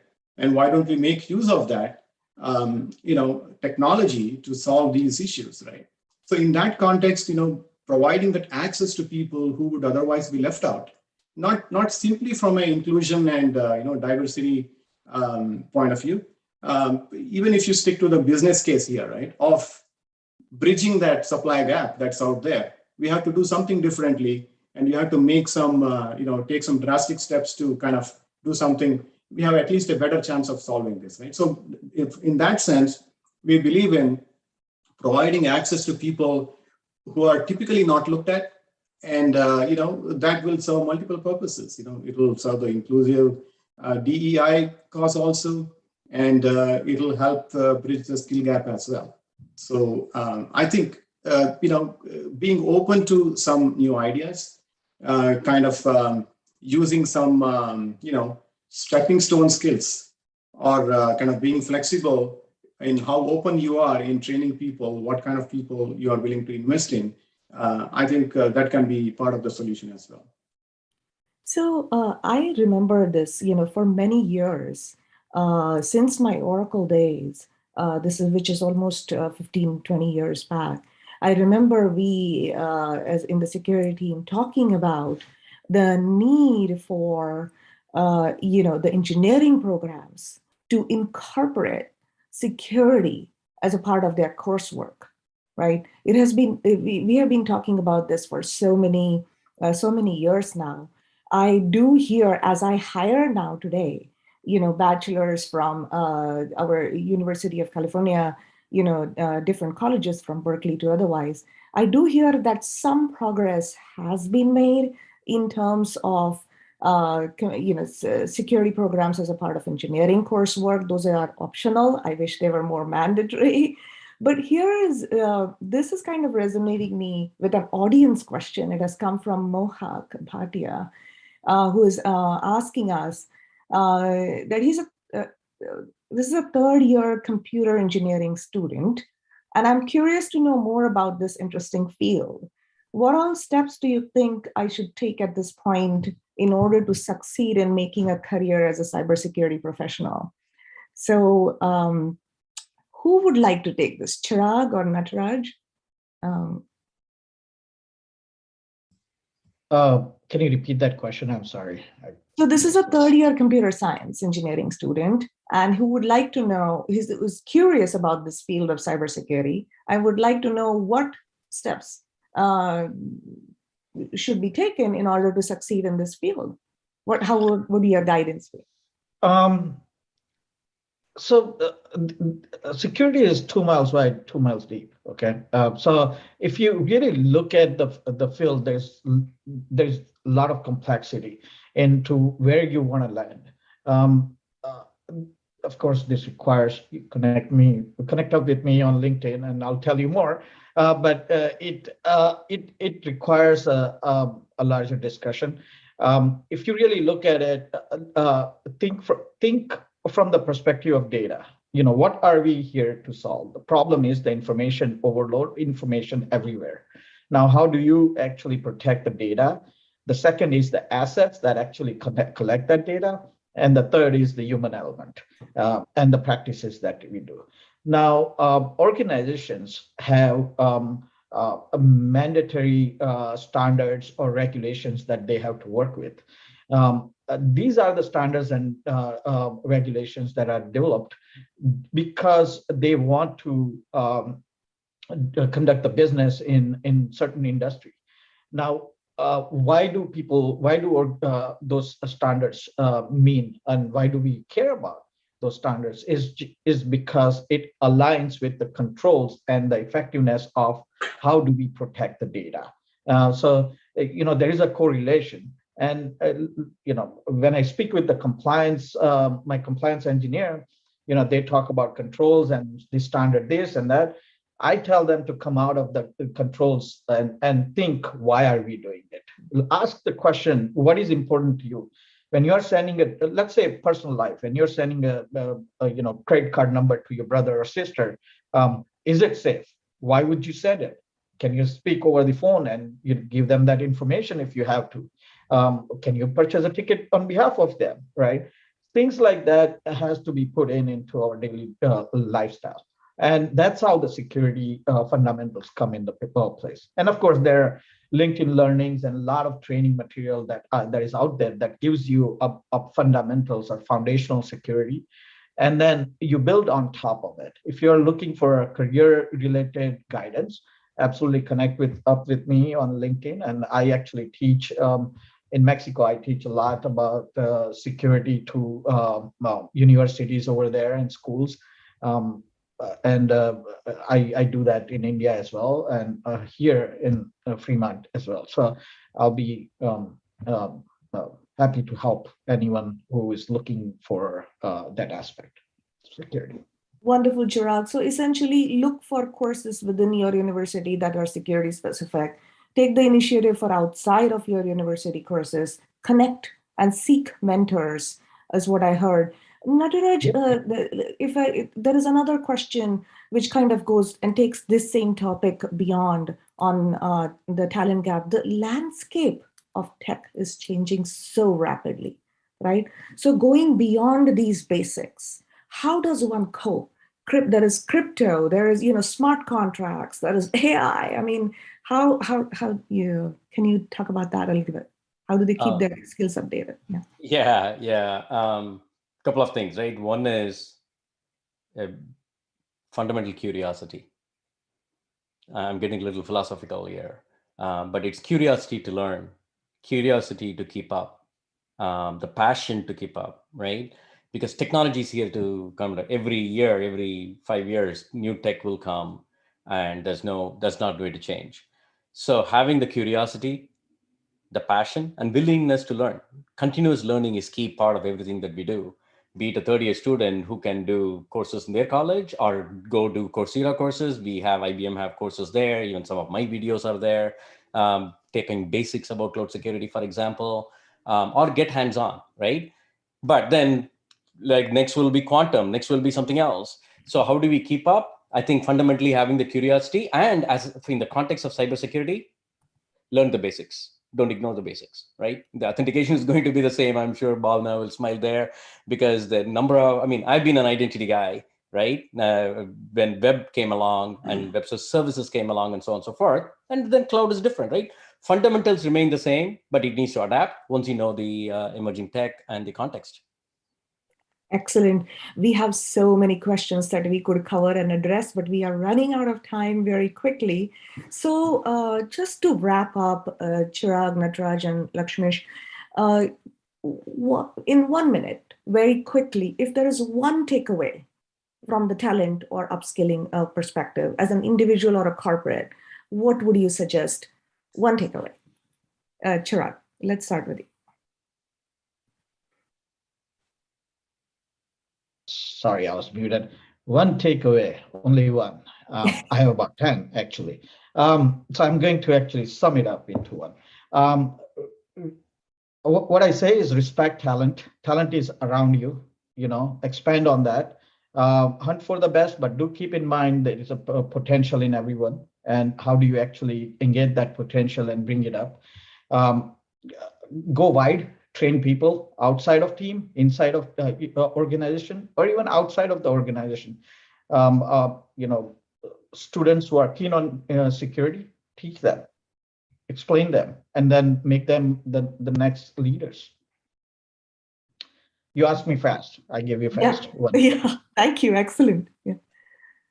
So my thought there, Yogita, and in the context of this forum and ACI, and the fantastic work Piyush, Bhavna, and the team, and all of you are doing as a nonprofit, each of us individually have a role to play in this broader challenge. We can teach someone, we can participate in university courses, or the technologies that we build, we can make it easier. Whichever way, I think we have a role to play, and it's about thinking about what we can do there and doing our part.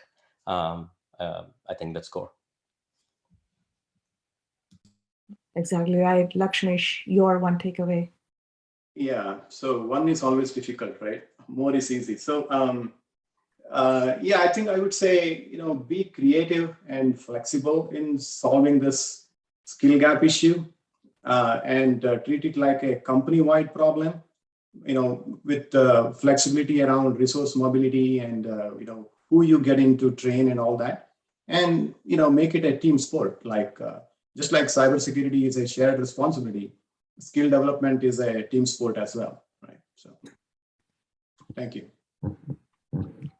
Yeah, absolutely. To wrap it up, collaboration, partnership amongst teams, treat your CISO team as your partner. That's what I'm hearing over and over again. It is everybody's job, and, upskill yourself. because we are the first line of defense against stopping these $7 trillion worth losses. So that's it.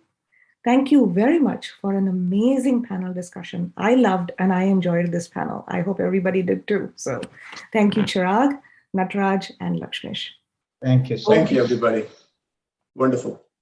Thank Over to you, Bhavna. Panel, and thank you, Yogita, for leading us through this. We are at the stage where we are perhaps running 2-3 minutes late, but we can compress it. And in terms of announcements, we can very quickly say that, hey, whatever we are learning today should not stay here. We should definitely engage with each one of you. I'm so glad to see whatever is happening on the chat panel, but please engage on social media, LinkedIn or Twitter, and use our tags ASCI USA on Twitter and hashtag ASCI on LinkedIn and Twitter as well. So that said, what is ASCI doing? I briefly mentioned earlier about that there would be door prizes. So for all those of you who want to enter into the door prizes, please enter what city you are coming from, hashtag this ASCI and Cybersecurity Summit, and please engage socially. There will be book giveaways announced at the end of today, and the winners would be notified about what giveaways they are getting, books or something else. I also want to announce one more thing. As part of our University Connect program, we are doing a lot of things with universities in California and elsewhere. We want to have corporate ambassadors and university ambassadors. So if anyone wants to jump in and help out in the mission that we have, please be in touch. Finally, our next session is on the very important topic of securing the homeland. And this is by Astha Verma. And I'll briefly introduce Astha. Astha is no stranger to ASCI. I first got to meet her virtually, of course, when she was leading the DC chapter. At that time, it was called NCC chapter of ASCI. Now it's been rechristened to DC chapter. And so she's been engaged, and she's one person who had encouraged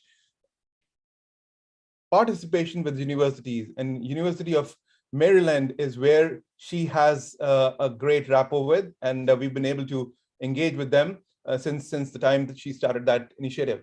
But more formally, let me introduce her as the branch chief with CISA.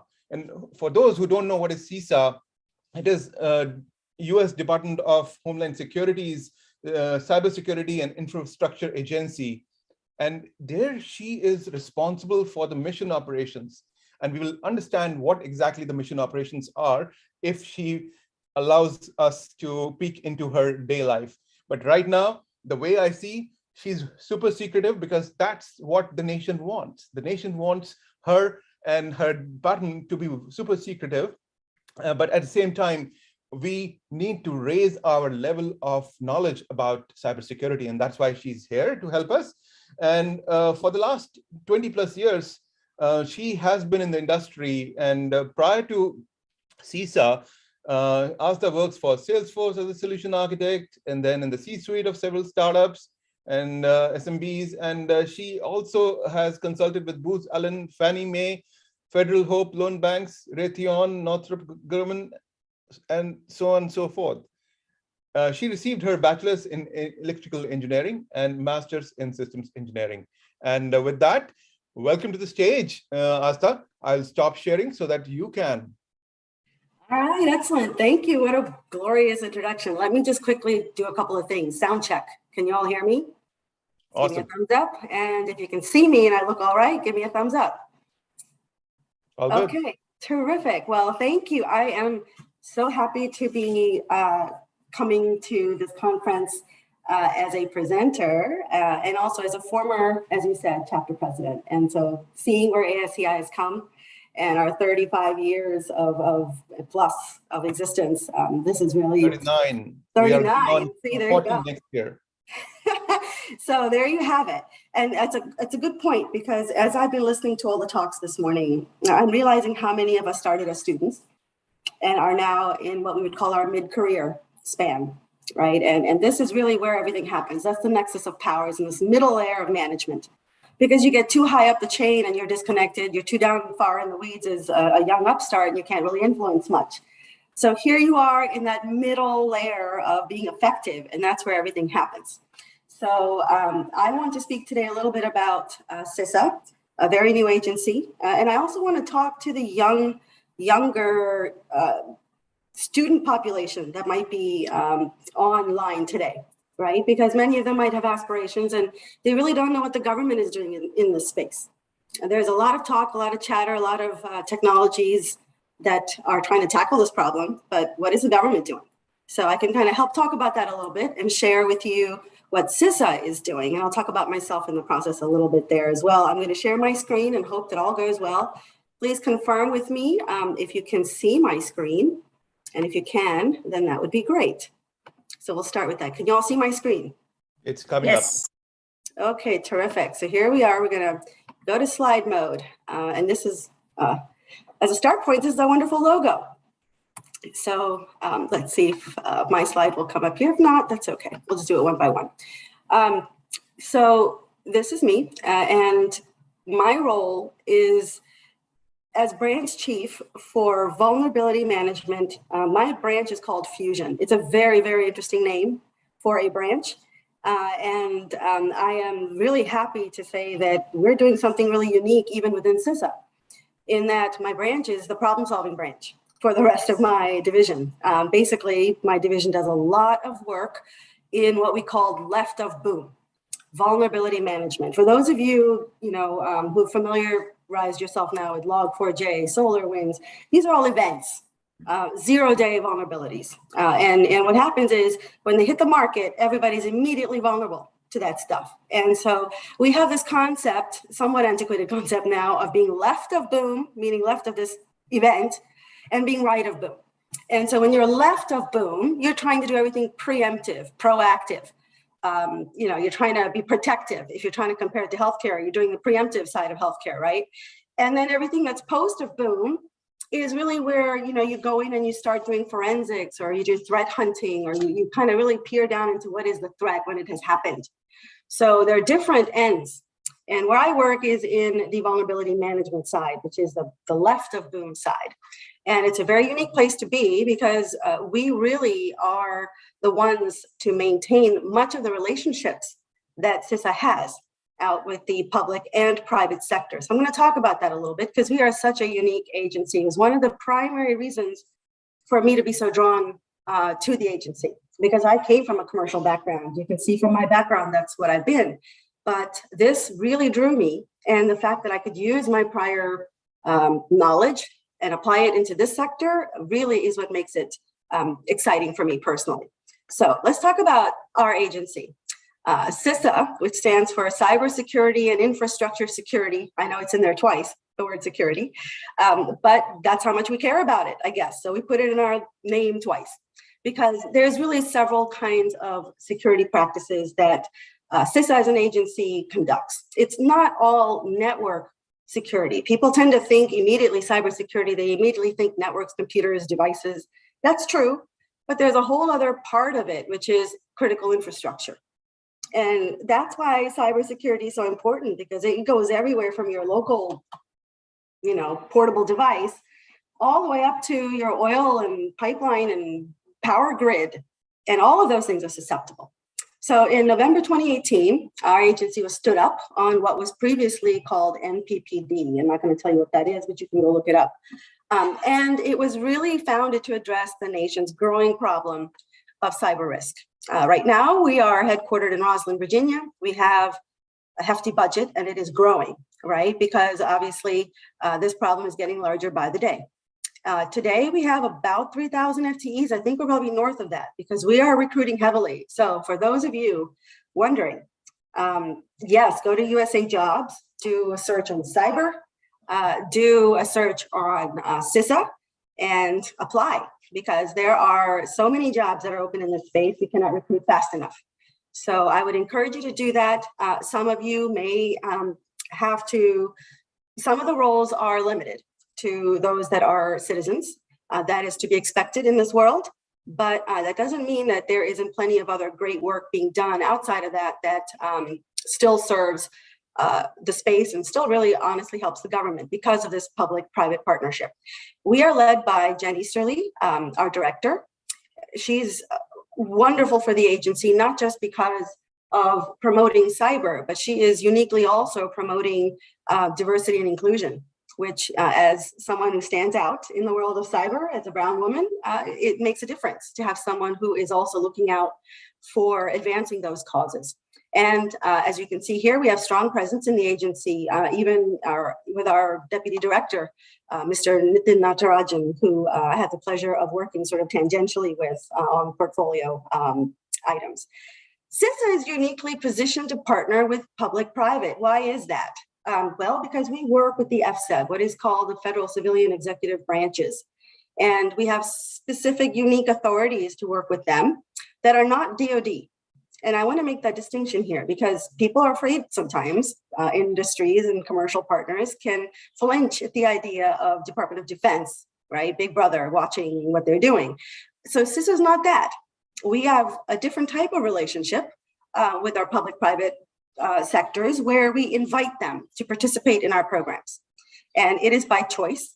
And we offer a set of services, I'm going to talk about this in a minute, free services for folks that are looking to have some level of awareness and protection. Many folks do not understand CISA is provider of many types of services. And I'm going to cover that at the end with a couple of links I'm going to share. And where people really got to know CISA well is in the last election cycle. During COVID, the last 2 to 3 years of our trajectory, it's been busy. And you all know why it's been busy. We've all been at home using these tools in mass form and having to rely on those tools in mass form. So during the last election cycle, there was a lot of talk of voter fraud. And CISA very strongly put out a statement because we were monitoring those systems. We were checking to make sure that there was no voter fraud, in fact. And many of you will recall Director Krebs at the time hopped on 60 Minutes and many other news shows at the time to declare soundly that the elections were fair and conducted without any evidence of widespread fraud. And that's how people got to know CISA.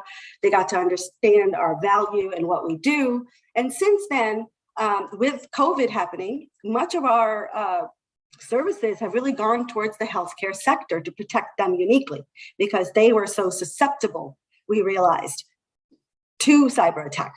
And so much of the ransomware that you see has hit that block in particular. Ransomware is a topic, again, I could spend the entire talk on. You've heard lots about it, so I'm not going to spend too much time, but I do have some slides on this. And then lastly, we are the nation's risk advisor, and we are actively trying to figure out ways to reduce that risk.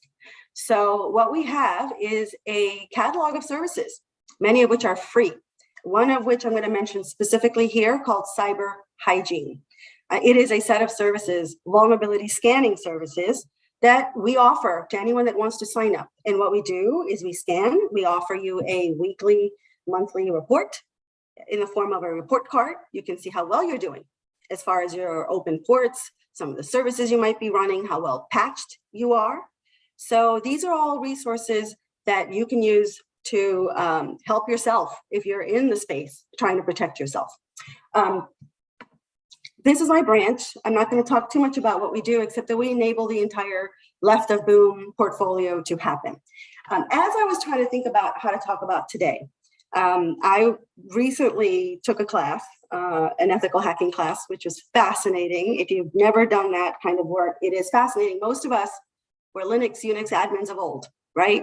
You sat there and you were network admins, Windows admins, Active Directory admins, IIS server admins. I was. But I never learned how to hack. using the same skills to network admin, I could use those same skills to hack stuff. And that's what this class taught me. Taught by a wonderful gentleman named Jeremy Willingham from Lightstorm Security. And as I was talking with him about how to describe this whole universe of cyber, you know, in my mind, I was like, I need a good analogy to teach people, to teach these young kids how we got here. Why is this such a big deal? Why didn't we stop it from happening 20 years ago when we could have stopped it from happening? And here's a great quote. I took my idea, I presented it to him, and he distilled it into such a beautiful quote. I had to share it. We consider the digital age to be the epitome of civilized advancement, with the ability for users to work, play, communicate, relax, just by letting their smartphone connect to the systems and services available around the world. That is our true connected state of existence. But the ecosystem underneath all of that advancement is anything but civilized, and more closely, realistically represents the wild, wild west. So what am I talking about when I say that? This is what I mean. You know, the World Wide Web is also the wild, wild west. And there are star players on that wild, wild western that we're all in the midst of.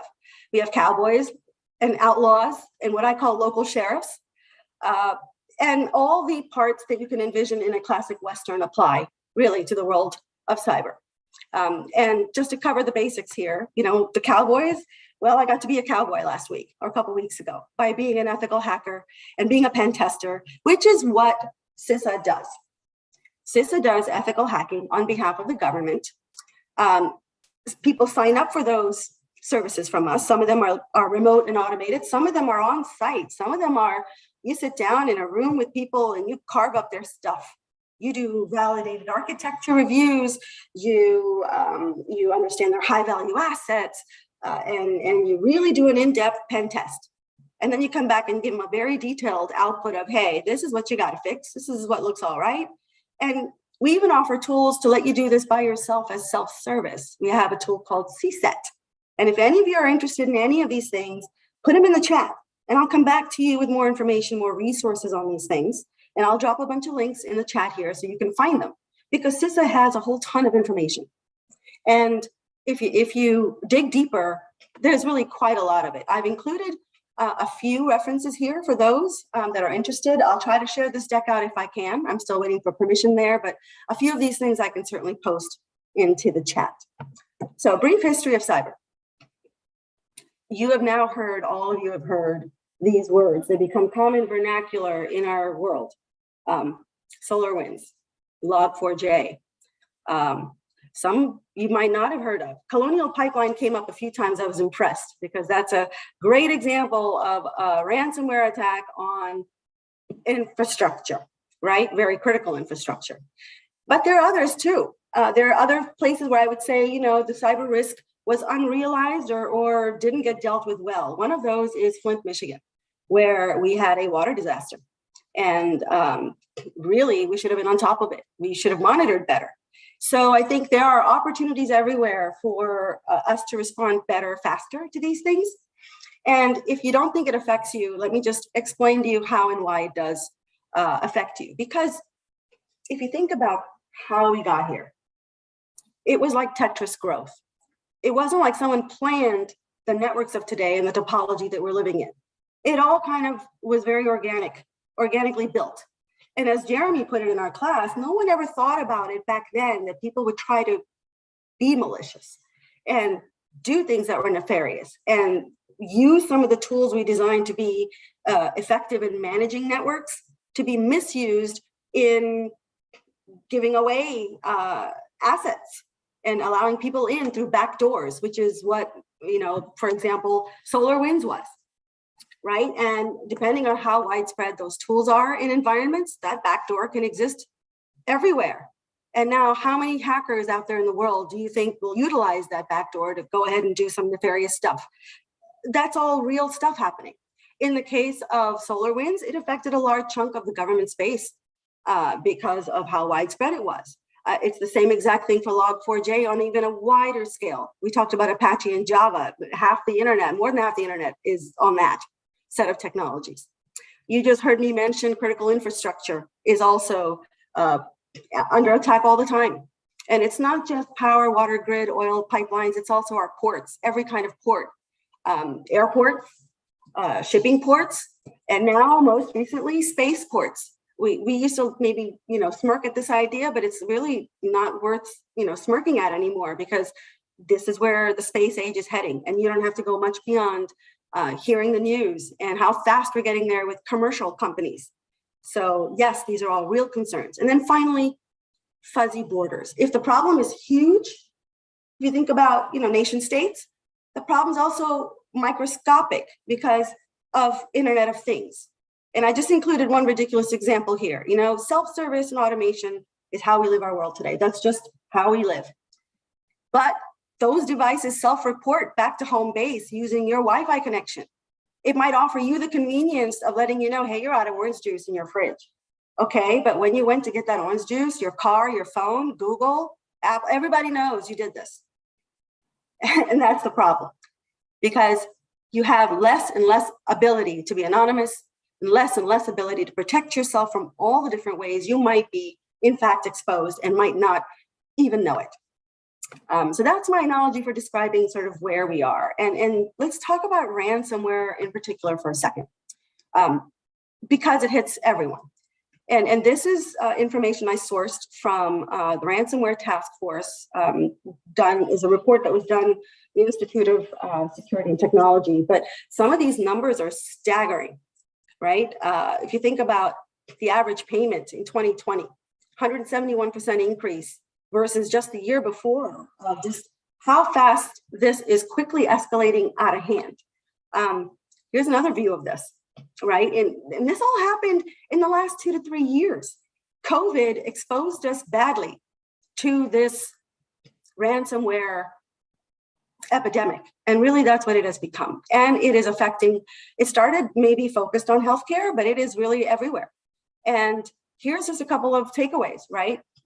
You've got a spike that occurred in 2020. You've got 560 healthcare facilities that were hit with ransomware in the US alone. And in terms of downtime and industry impact, you can't even take away from how widespread the problem is. Here's another view. It's a global problem. I thought it was curious that India didn't have a block on this one to describe just how many events have occurred. And yet, we're a billion plus population. And so there's a lot of people doing some thought leadership around how to solve even just ransomware, which is just one of the various places that we are exposed and at risk. And here's basically the crux of it. You have to deter those attacks. You have to disrupt the business model that supports ransomware. You have to get organizations to prepare, and you've got to be able to respond to them, not just individually, but collectively. Like if there's, like an NTSB that happens after a crash, right? Where's the NTSB to help us solve the ransomware problem? We need one. So a couple of key takeaways. And I will resonate with every single theme that has been brought up here. Cybersecurity is not a choice. Beware of fads.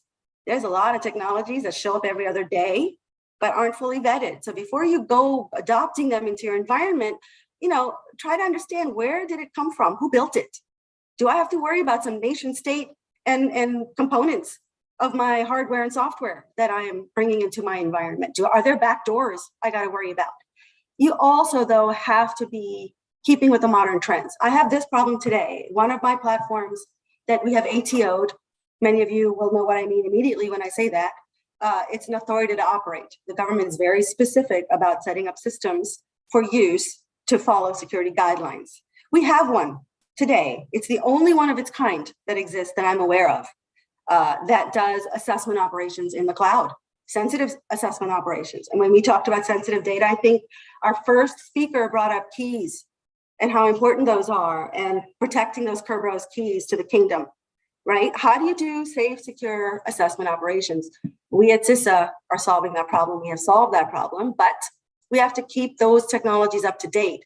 We used to have a VPN solution. I'm looking for a single sign-on solution, right? There's an example of where technology is always advancing itself. Participate. If you don't learn this space, if you're intimidated by the space, then you're making the wrong presumption. This is still the wild, wild west. The tools are rudimentary. And honestly, if you're intuitive, you can learn this stuff pretty quickly. And I would say CISA is a great place to start because there's a bunch of places to pick up material, learn material, and we have a bunch of things that we do to help, right? For the industry, we offer the Shields Up initiative, which I'll show you in a second. We also have hacking competitions. The President's Cup is open every year. We promoted it on Black Hat and DEF CON last year, and it was a great success. We do it every year. Ask me more if you're interested. And lastly, patch, right? I mean, half of your problems go away if you just simply patch your systems. And as someone notably said earlier, many of those critical infrastructure systems are built on antiquated platforms, mainframes, old OSs. You can't even upgrade the software that's on there or the whole thing comes crashing down. That's how patchwork we really are. So if you're in this business, there are 3 things I suggest you do. Plan for the disaster recovery, because it could happen. Plan for continuity of operations, because that will happen is you will lose the continuity of operations whenever there is an attack. And plan for defense in depth. That is probably the greatest source of protection, is you can't protect everything in one place. You have to do it concentrically so that you catch it, if not at the outer layer, then the inner layer, then the inner layer, then the inner layer. Every layer of the OSI model, to go back to telecom, should have some level of protection built into it to really give you full scope, full stack protection. Lastly, there is a whole bunch of resources that CISA offers. I'm going to quickly show you what some of those are. If you, in fact, this is President's Cup here. Sorry to interject, you're 5 minutes over. What we can do is we can just post this list of resources in the chat box and continue the conversation on the chat. But there are participants from India who are waiting to get started and for the next panel. Absolutely. So I will drop these into the chat. And if you have any more interest in these topic areas, because there's no way to cover all of them, please do indicate your interest. And we'd love to be able to hopefully respond back to you with a more directed response. So I will take these and put these into the chat. And thank you all very much for your time. I enjoyed it very much. And with that, I will turn over back to you. And I'll stop sharing my screen. Please confirm that everything has gone back to normal when I do. Hey, Astha, thank you so much, and apologize I had to step in here. But next is the great content. Of course, we can't thank you enough for this. So do let us know if you are able to share the links and the decks as well. Over to Bhavna for introduction of the next panel, please. Thank you, Piyush. If everybody can hear me, I just want to very quickly, and of course my favorite panel, another favorite panel, Women in Cybersecurity. This is another area that I myself lean in, and many of us actually also mentor to bring in more talent, but also more diverse talent in the community, in the cybersecurity space. So I want to introduce the moderator and then let the moderator take it away. So welcome, Chitra. And you know, I might know more about her than I should, but Chitra is a cybersecurity leader with experience in product security and solutions, network architecture as well, cloud, application, container service security. And currently she heads Auth0 product security and privacy efforts. And over the past 20 years, actually, she has done different hats in Silicon Valley technology companies such as Cisco, Juniper Networks, General Electric, Argo, AI, and Box. I know Chitra closely, as I said, and her active involvement in giving back to the community is super inspiring. She contributes as a micro mentor in startup accelerator programs. She focuses on scaling organizations with best technology. She's actively engaged with NDISAC and has built a community of white hat security research and aggregated security validation partners who have become an extension of product security initiatives, of course. So welcome, Chitra. She also teaches kids Hindi and Tamil language. Wow. And how do you do that while keeping us all on my product secure? I'm just amazed, but it's just a joy to bring you over and moderate this conversation. Chitra, take it away. Thank you, Bhavna. Thank you for that detailed introduction there. And hello and welcome, everyone. This is a great day. I'm enjoying every conversation, starting from Ankur, Bhavna, and all the other panels. Astha poured us with a lot of information here. Thank you, Astha. So I lead security and privacy engineering with Auth0 Business Group. Secure by design and privacy by design are the key deliverables from my team. And Bhavna is our partner in crime, and we both work together building security strategies and making sure we come up with a frictionless adoption across engineering. So today I am really honored and privileged to host this panel with 3 awesome, esteemed cyber women on this floor. All of them come from a very unique background, and all of them have had their own unique journey into their careers as in cybersecurity. So I'm going to briefly introduce them, and as a part of the panel, I'm going to ask them their cybersecurity journey. So you will get to know more from them beyond my introduction. So first off, I welcome our first panelist, Captain Rupa Mithapalli. She's joining us from Delhi.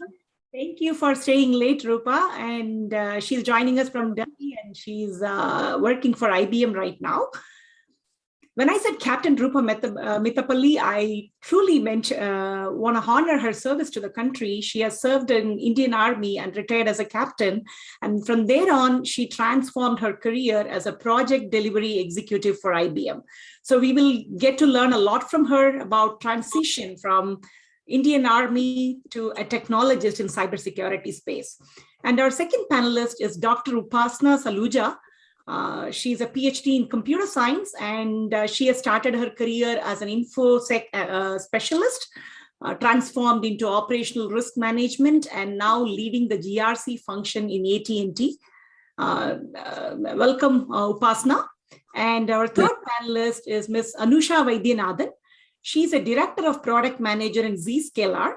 Me and Anusha go a long way. We worked together in our early days in career. We both were developers in Juniper Networks, and Anusha built an awesome software development team. And she dived into the product management of security products coming from the software development career. So we have a very well-rounded panel here, a project management executive, a GRC leader, product management executive, and me representing software security and secure software development lifecycle. So we have a lot to ask this panel. We talked a lot about daunting cybersecurity talent gap. The one question which this panel would answer us is about, like, how do we bridge the gender gap in the cybersecurity talent workforce? And what are the various plethora of career paths available for our upcoming security talents? And what kind of security hygiene that we need to take away to our families at the end of this conversation. So without much further ado, I'm jumping into the discussion with our panels. Welcome, Rupa, Upasna, and Anusha. First off, I want to start the conversation with my cybersecurity journey. How did I land up into the security engineering world? So I started my career as a developer. I was building software for firewalls and switches, intrusion detection services. And one fine morning, the wireless service which I was building was no longer a priority for my business. And we faced an organization-wide or a business-wide massive layoff. And it was quite shocking and choking for me somewhere in the intermediate days in my career. But when one door closes, another always opens. So that layoff gave me an opportunity to explore into different career paths.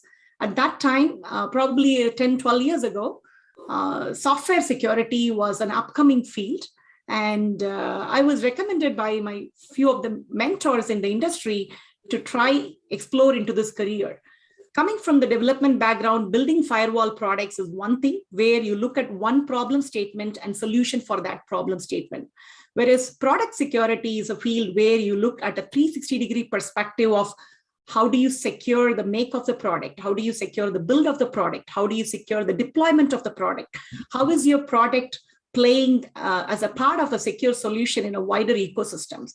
That really opened up my curiosity, and thereby I started looking into the opportunities on the security engineering. So a layoff got me into security engineering. That's my story of this cybersecurity journey. So Rupa, I'm gonna start with you first. You have transformed from Indian Army to IBM as a project executive and the portfolio manager. How did this transformation happen? And tell us a little bit about how your military career helped you succeed in this new role in the technology world? Thanks, Chitra. So yes, it's been quite a journey from military to corporate for me. There is transformation and transition, two phases I would discuss. Transformation was because, military as a functional organization is very tight, hierarchical. You have the chain of command and control at every layer. Whereas when I came to corporate, I saw the difference that it was more of a flat structure or a matrix structure, so quite different. So that was transformation for me to, work in this environment. From a transition perspective, it was not a major transition, I must say, from moving from security domain, because the military is a security domain, to the corporate domain, because security is already ingrained. And I joined as a project manager. So most of the things that we do in military, probably we don't use the same jargons, are the same in corporate as well. So I will give you my first incident. It is quite interesting and I would like to share it with all of you. My first interview ever when I was leaving Army, it was for project manager as only. So after 2 minutes of my interview, the interviewer had already decided to reject me upfront because he asked me 3 questions and I couldn't answer even single of them. Not even one question I could answer. And then he went ahead to the extent of asking me that, are you sure you've come for a project manager role? And I told him, yes. I said, the reason why I was failing over there was because he was talking to me in the corporate jargon, which I'm not used to. He was talking to me, what is the RAID log, or what is crashing or fast tracking, how would you do it, or what is Delphi technique, so on and so forth. So I paused him there and I said that I do not understand the corporate jargons. So if you could give me a situation and I would tell you what I would do and how I would do. And he did pause for 5 seconds. And then we had our interview. My interview went for good about 30 to 40 minutes. And then I got selected. Why I'm saying this is, not necessarily that you need to have the exact skill set or jargons, but you need to have the right knowledge. In military also, it's a different landscape or terrain, but when you join, you have a team under you, you are given tasks, you have to finish and go through and reach a goal. So you have various obstacles, you do your planning, you do your mitigation, you have limited budget and time at hand. So you do that working and security is ingrained within you. Being alert is ingrained within you as a security officer or, in armed forces. So that was more of a transition, not transformation. And yes, then the journey was smooth because like mentioned by everyone else, the curiosity to learn was there. As soon as I joined corporate, I did a couple of certifications to be able to speak the language, native language of corporate. I did some batches, and over the years when I've grown from, taking projects to programs, dealing with the single client to multiple clients, taking over region and the country right now. So yes, I have also enhanced my skills, not only in the project management space where I'm a senior certified project manager, but I have also done the foundation courses for whichever product or whichever came across my way throughout the journey. So it's been a quite interesting journey. And I love each and every bit of it. Awesome perspective, the whole transition and transformation from one career to another. Many of us have not done cybersecurity tracks in our undergrad. There is no such thing called information security or cybersecurity track when we graduated. So we kind of like evolved from one career to another, took some pivots, left turn, right turn, and here we are doing what we are doing today.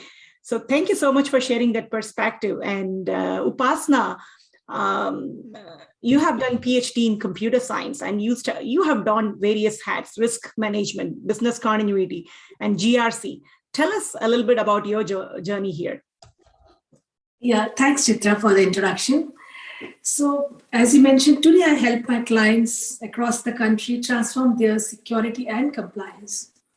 So I was a web developer 17 years ago when I started my security journey with a CISSP certification.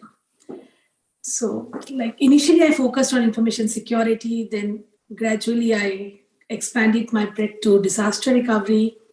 I got some exposure to privacy also, and all along I kept my focus on governance, risk, and compliance. So I would say the journey was very interesting, is very interesting in fact, and I got to work as trusted security advisor to companies and governments across Southeast Asia, including Malaysia, Singapore, Vietnam, Philippines, and of course, my roots in India and now in US. So over the years, I got all the prestigious relevant security risk and compliance certifications to my bucket. And along the way, when I saw a lack of scientific rigor in security risk assessments, so that was the interesting thing where I initiated a PhD by myself, and I developed a transformational risk management methodology. So that is basically addressing the limitations in the existing approaches to assess risk. So I brought us quantification and a scientific approach to measure security risk. That is what I'm very passionate about. Thank you. And just to mention that PhD I did as a part-time basis along with my full-time corporate job all along. Wow, how did you do that? Oh my God. Yeah, just pull along, and I was passionate because I have my master's in statistics. So I wanted to make my assessments more and more accurate and more effective. So I'm very happy about that. So your conversation made me remember something. In one of the job interviews somewhere in my early career days in cybersecurity, CISO asked me, what is your goal as a cybersecurity professional? So I was so enthusiastic. I said, I need to fetch CISSP certification. I need to get my OSCP certification. I need to certify myself as a stronger ethical hacker. And she listened to everything I said and said one bottom line. As a cybersecurity professional, your long-term goal should be risk reduction. And that one sentence made me think in a strategic way, not about near-term accomplishment. What do I want to become as a long-term cybersecurity career leader in the industry? It's all about risk reduction. Thank you so much for sharing that perspective on the improving the accuracy on risk management. Thank you very much. And moving to Anusha. Anusha, a decade ago, 15 years ago, you and me were developers. We were fighting over bugs. So where did this transformation happen? And I don't see many women in product management for cybersecurity. Tell us a little bit about what brought you here and what is keeping you completely energized every morning and evening in the product manager role.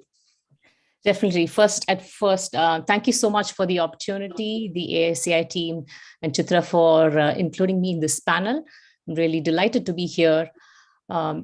So after hearing from Rupa and Upasana, I think, mine is not as illustrious, but again, I was a software developer, like you mentioned. I was on the software development on the engine side, right? There is the security research team that is constantly developing signatures and doing their stuff. But then I was building on the firewall and the engine side, consuming those signatures, developing inline policies and inspection capabilities, right? So that was my role. And this was at Juniper Networks where Chitra and I spent time together. While I was a software developer, I also grew to be an engineering manager. I had a team and all that.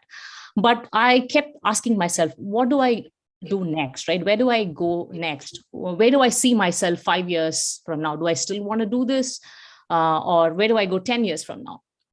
And while I was exploring that, I tried my hand at volunteering at the RSA Security Conference. So it happens here in San Francisco. I've been going to the RSA conference for the last 10 plus years. So this time I said, okay, let me go there. And I just didn't go as an attendee.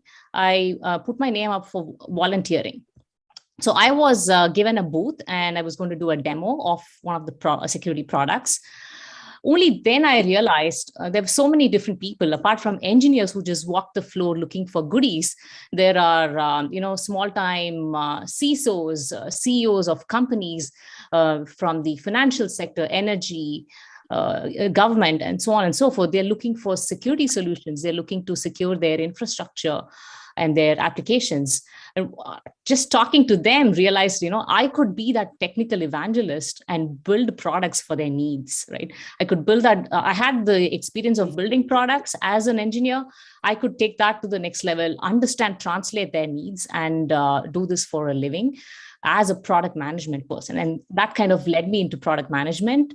So it was a gradual transition, a nice one, from software development in the same field to product management. Awesome. You reminded me of those beautiful wardrobes that we build every year attending all these conferences with wonderful t-shirts. Who can say no to them? So now we have about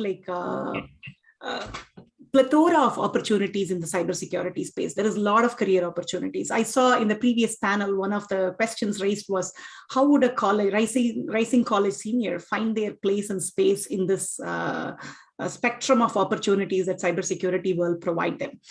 So in product security, I will say that normally a fresh grad with reasonable hands-on with computer science and information security or cybersecurity track, if they have a strong security acumen and pick up few security tools here and there and ethical hacking skills, they can make strides.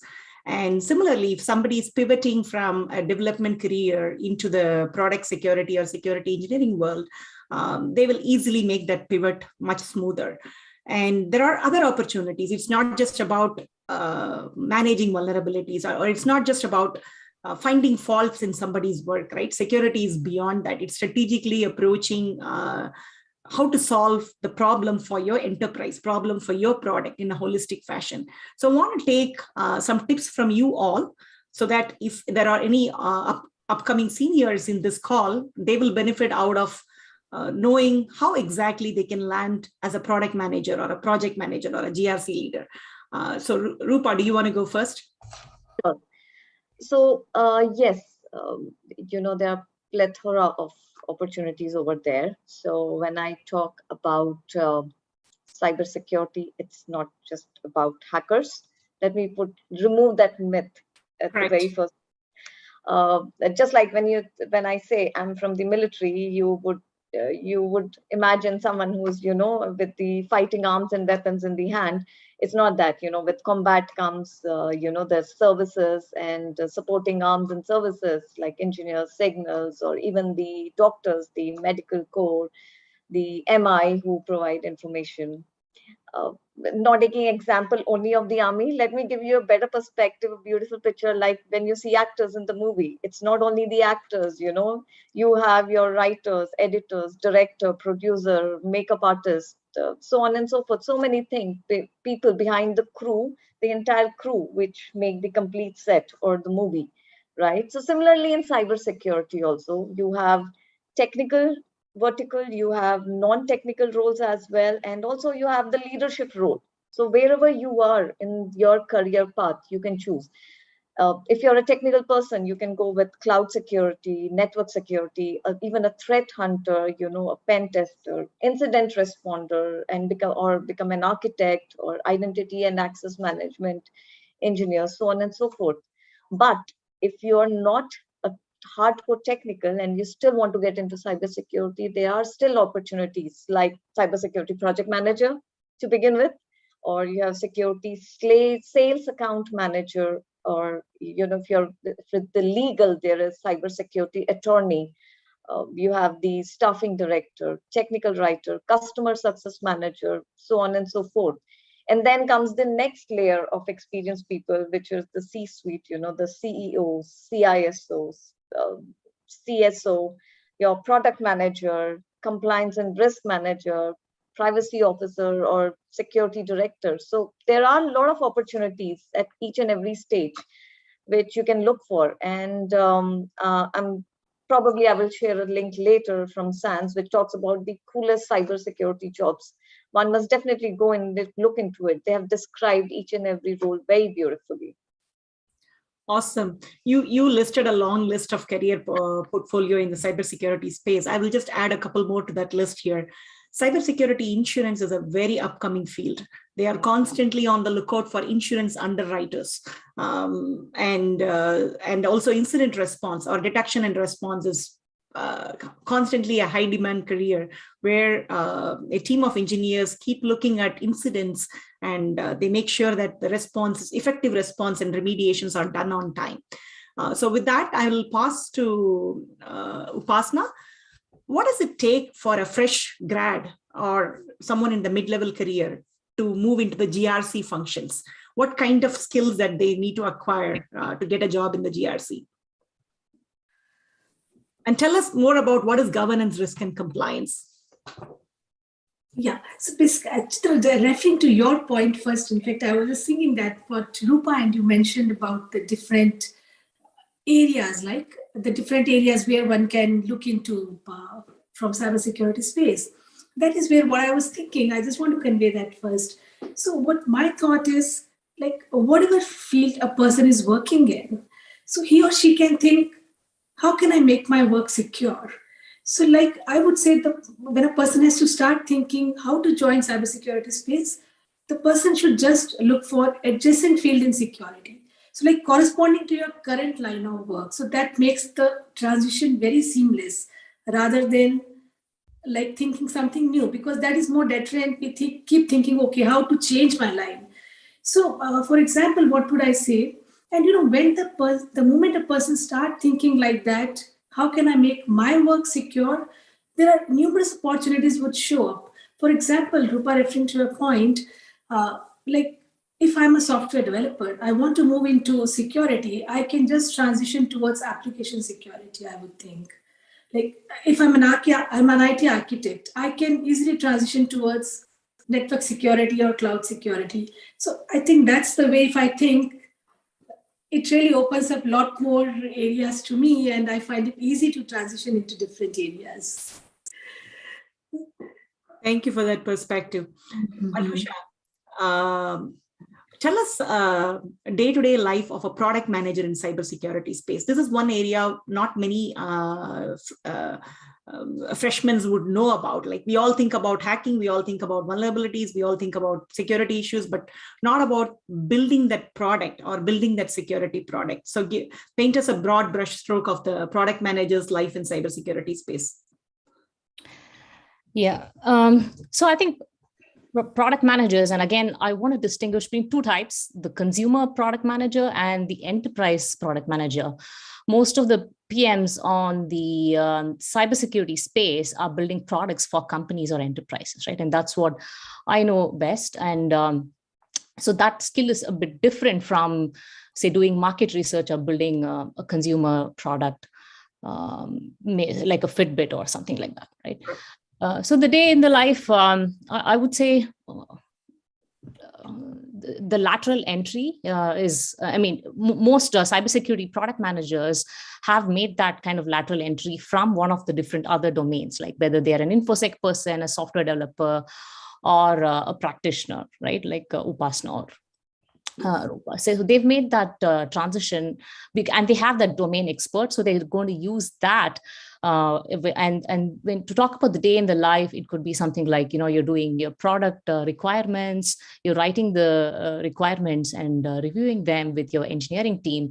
But in order to do that, you're going to go out in the field, you're going to talk to other decision makers, CIOs and CISOs, your customer advisory groups, partners who are in that space, and so on. So that is like the constant process that happens. You're doing that kind of market research, which is the customer research from your advisory groups, attending conferences, gathering information, keeping abreast of industry happenings, and then translating that to product requirements, and so on and so forth. And as you grow up, you will have a team doing that product requirements, and then you're strategizing more as how do you grow the business to the next level, what new market segments you can look at, what are the new upsell opportunities, and so on. So you'll go more on the business side of things. Yeah, so you start with, requirements. No, that's a great point. Like, as a product manager, you intend to build a product a customer loves, and you want to build a product which a customer would securely adopt. Those are two key takeaways. Thank you very much. So since you brought this topic about like staying abreast on what's happening in the industry, I'm going to take that for our next theme of topic. So Upasna, in the GRC world, how exactly do you get your feeds? What kind of information that you constantly read upon, or what kind of social networking or LinkedIn networking groups that you affiliate yourself with to understand the latest and greatest in the compliance world? Yes, you have touched very important point. So see, in fact, the two key go-to issues, the go-to areas are organizations are ISACA and ISC2. I think they are the most valuable resources when I want to stay abreast of what is happening in the industry. Like ISACA publishes Security Magazine monthly, that is very good. The chapter meetings I attend locally here, we have San Francisco, we have Silicon Valley chapters. So I think chapter meetings are very instrumental because you get to know about the local culture and the local industry requirements and the local updates you get. So it is very important to meet local chapters, not only what we see virtually or what are the globally other organizations we have. Having that, attending that local chapter and making that eye-to-eye contact with other professionals in the industry in your geography is really key. Since you talked about ISACA, I want to remind this forum here, Yogita Parulekar, who was a moderator for the previous panel, she leads the ISACA chapter right here. So if anyone needs any information about ISACA, I'll say please refer to Yogita for first-hand information. And Anusha, in the product management world, there is a constant demand for securing the product, right? A customer who may have loved a product yesterday might say today the product is insecure. I would have liked my Fitbit yesterday, but today I could think that something else can be done much better for my privacy and security. I'm just taking a consumer product as an example here. You can correlate with your enterprise product management experience. So how exactly product managers keep updated with the industry trends on security? Do you go with any trends from Gartner and others, or what are the other avenues that you might have? So that's an important point. And there are two things here, right? One is keeping abreast of industry security happenings like cybersecurity, and then keeping abreast of product management, like keeping up to date with what's happening on product management, what are the trends there. So it's both are important. For product management, what I do is I network a lot. I go to several events, conferences. In fact, I'm attending a Women in Product luncheon right after this meeting. Right, I meet other product managers from other industries, and we share best practices. I volunteer for the Cloud Security Alliance. I'm part of one of their working groups where we develop curriculum for zero trust network access. So it kind of helps me with what I do in the zero trust area. And it helps me connect with other CISOs and practitioners in the area from different industries. So networking, volunteering, several organizations, like even you could even help out with the ASCI, right? Nonprofits are looking for people. So that's how you connect and learn. Another thing I do is in terms of content, I have several Google alerts on products, industry products, keywords, like ransomware or vulnerabilities, breaking news, even things from CISA and so on, whatever notifications they put out. I have keywords for all that, Google alerts. So that's how I keep abreast of what's happening. Email was too overwhelming for me. So instead of subscribing to several different sites and not reading up on them, what I do is I use RSS feeds. You can find out how to do that. You can subscribe to feeds from, say, I subscribe to the CSO Online, Krebs on Security, Network World Security, and SDX Central. Those are relevant to what I do. So I subscribe to those sites and get feeds from that. So whenever I'm free, I just go to those RSS feeds and look at what's happening. So that's another way to keep abreast. And another thing is podcasts. There are 5-minute, 10-minute podcasts that are really, really valuable. Cyberwire Dailies is a good one. The Wall Street Journal's Tech News Briefing. And I also read the New York Times because I have to be abreast of what's happening on the industry side. So I look at Marketplace Tech, Up First, and so on. So podcasts are really handy. I mean, when I used to commute to work from East Bay to Valley, 1.5 hours of podcast time I'm missing in the remote work world. And podcast has really been an awesome way to inject yourself with steroidal information. If you really can't hit 3 Wikipedia pages, then listen to a 10 minutes podcast. You pretty much got the juice out of it. And Rupa, the project management world is changing, right? Like Ankur mentioned, gone are the days where we had a typical waterfall model where somebody started developing, somebody started testing, and then we deploy on XYZ day. But today it's all completely continuous integration, continuous development, and continuous deployment. So how has project management in cybersecurity space evolved to scale with the product velocity? Okay, that's a very good question. Yes, we have moved out of waterfall model because it is a very long process. By the time the end product comes up, it's already faded away, or new versions have come out, upgrades and compatibility issues, so on and so forth. And so what we have done is, someone rightly mentioned about DevOps, DevSecOps. This is what we call it as the more agile way of working. Rather than going to the end product and then showing to the customer, we go at a phased manner, and it is more agile, and we can incorporate ideas and get more insights from the client and customize as and when we go. Because after you finish a product, and reinventing the wheel again is more time consuming. So what we do is we always go in phases. Any product at any stage, we go through the entire process, entire flow, go with the security aspect embedded into it at each stage, and then growth. Awesome. So another area which I want to talk to you before I move to the other panelists is like daunting gap in cybersecurity talent, and that too daunting gap in women in cybersecurity. So when I was putting together this panel along with Bhavna, we were literally searching through the LinkedIn to figure out three to four women who can be in this particular panel. We are a scarce commodity, I must say. So as a project manager, you have that say in the interview conversations, and you are one of the hiring panel. So tell us, like, how exactly are you helping your enterprise keep that pipeline and bridge the gender gap in cybersecurity hiring? Sure. This is one of my favorite topics, actually. So while Nataraj has spoken from IBM, a lot of things about IBM and what IBM does, I would speak about my point of view and other things that we do for women in cyber security. So yes, not only within IBM that we have some communities, and we are upskilling women from different sectors or segment and trying to cross-skill them and bring them up to speed. There are other forums outside as well, like Women in Cybersecurity called VICES or VICECRA or InfoSec Girls.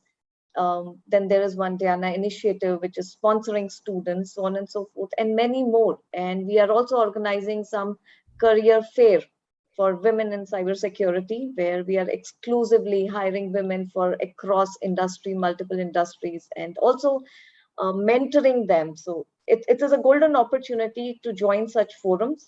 We encourage all women to join such forums to get into cybersecurity field and grow and increase the numbers over here. So have a look into it through LinkedIn, or I would also share some channels and network here across globe. There are wonderful affiliates and opportunities which are there exclusive for women in cybersecurity.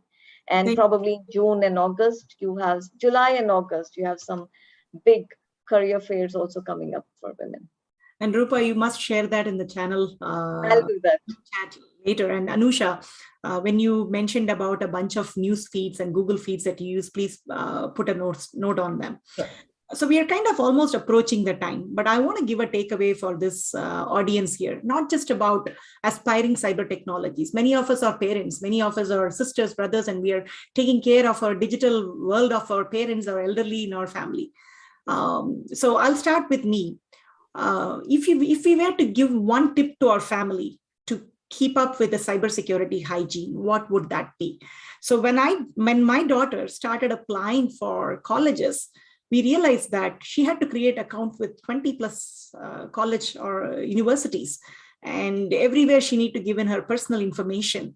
And the one thing we realized is, yes, the students need to be trained with password management, some kind of password hygiene. So that is when me and my family adopted, okay, let's go for a password manager. Let's all four of us share our password managers services amongst each other. And we make sure that everyone in my household, not just me, not just my spouse, even the middle schooler in my household at that time, we all have to use only secure passwords recommended by the password managers. Do not remember any passwords. So kind of like this literacy about keeping a hygienic password. That's something which I learned as a mother when we were doing college application for our children. So give your takeaway for the audience here. What is that one cyber hygiene that you will recommend for our ASEI families to incorporate within their family? Rupa, you can start first, and then Anusha and Upasna tag along. Awareness and alert is what I would say always, and always educate. Kids are faster to learn, but the elderly people who are not well versed with mobile or the changing dynamics and environment, they do not have so much exposure. So awareness and keeping them alert, always educate people is what I say. Thank you. Anusha. Yeah, seniors are the most vulnerable. I know the number of forwards that my dad gets. I tell him, do not click anything. All this is a scam, phishing link. I help set up two-factor authentication on all his bank accounts, as well as his email. So that is really important. So if it's one takeaway, it's use two-factor authentication, especially for your mail and bank accounts and all those crown jewels.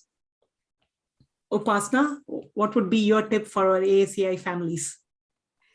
Yeah, and I think considering both the aspects which Rupa and both of you covered now, so awareness and like about the elderly people, I would say the third point to add to that is like we should become the anchor for our younger ones and the older ones, so that to ensure that they are aware, they have the awareness and they know what to do.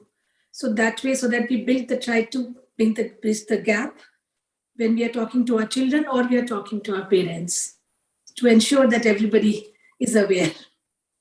Thank you. This is an awesome opportunity for me to learn the perspective of project management and product management and the GRC leadership. And this is a great opportunity given to me by ASEI. Thank you.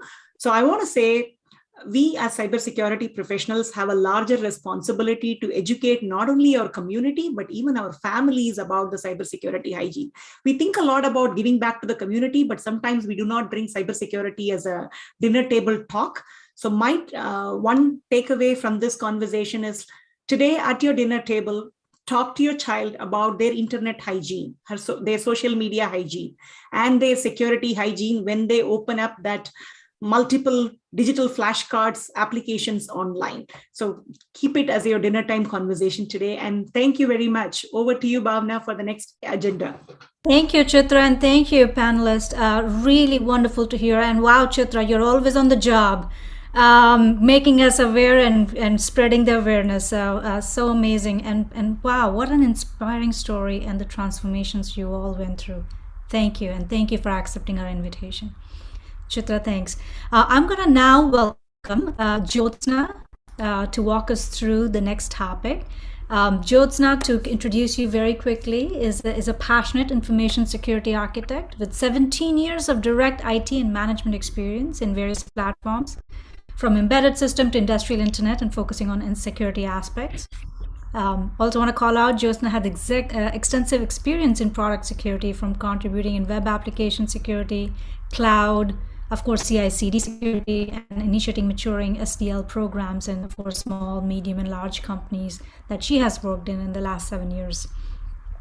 Currently, Jyotsna serves as a senior security manager at Zoom, and with her deep background, I'm happy to welcome her to go deep in software supply chain security today. Of course, Ankur kicked us off on this topic, but Jyotsna will take us more deep in this. And Jyotsna, thank you for working and giving us opportunity to use your tech Zoom. I'm sure a lot of your work goes into this technology as well, but hey, take us through the whole supply chain security process.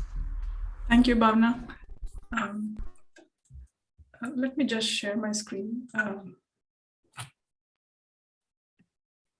Are you able to see it? Yes. Cool. Hello, everyone. I'm Jyotsna. Today, my talk is about software supply chain security. And thank you, ASEI, for this great opportunity to answer some questions about what, why, and how's about software supply chain security.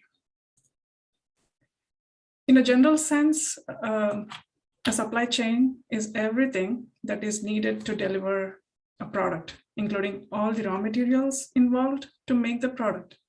For example, if you take a product like an ice cream, it involves all the ingredients required to make the product.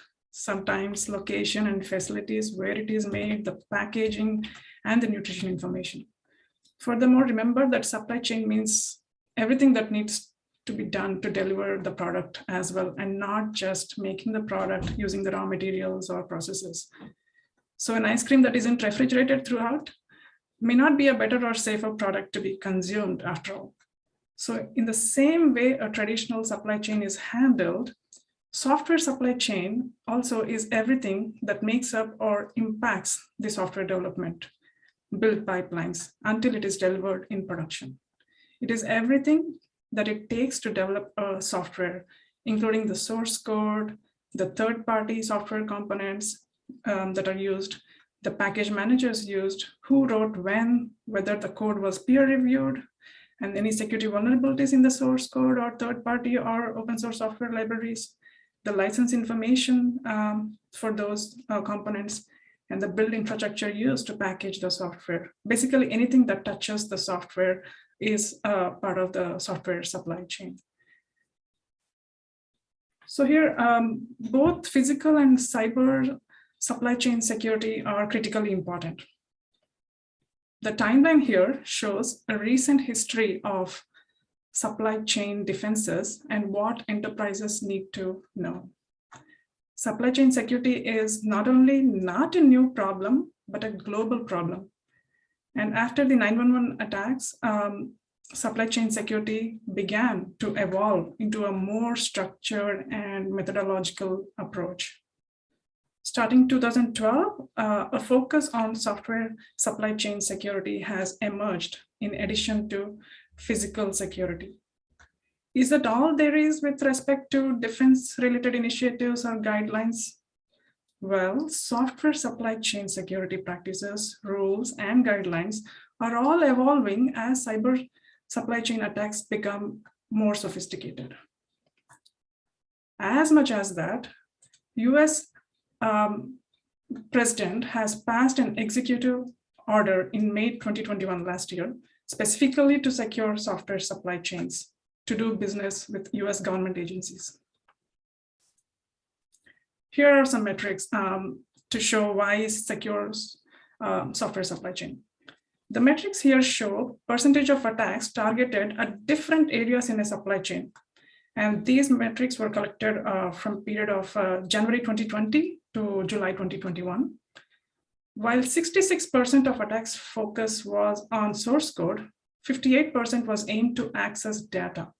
And 62% of attacks exploited trust of customers in their vendor supplier, and 62% of attacks rely on exploiting malware.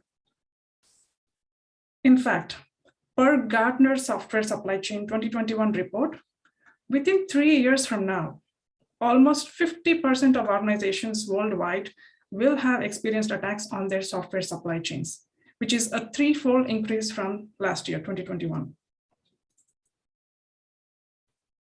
So far, we have seen national defense initiatives for critical software and metrics on recent software supply chain attacks.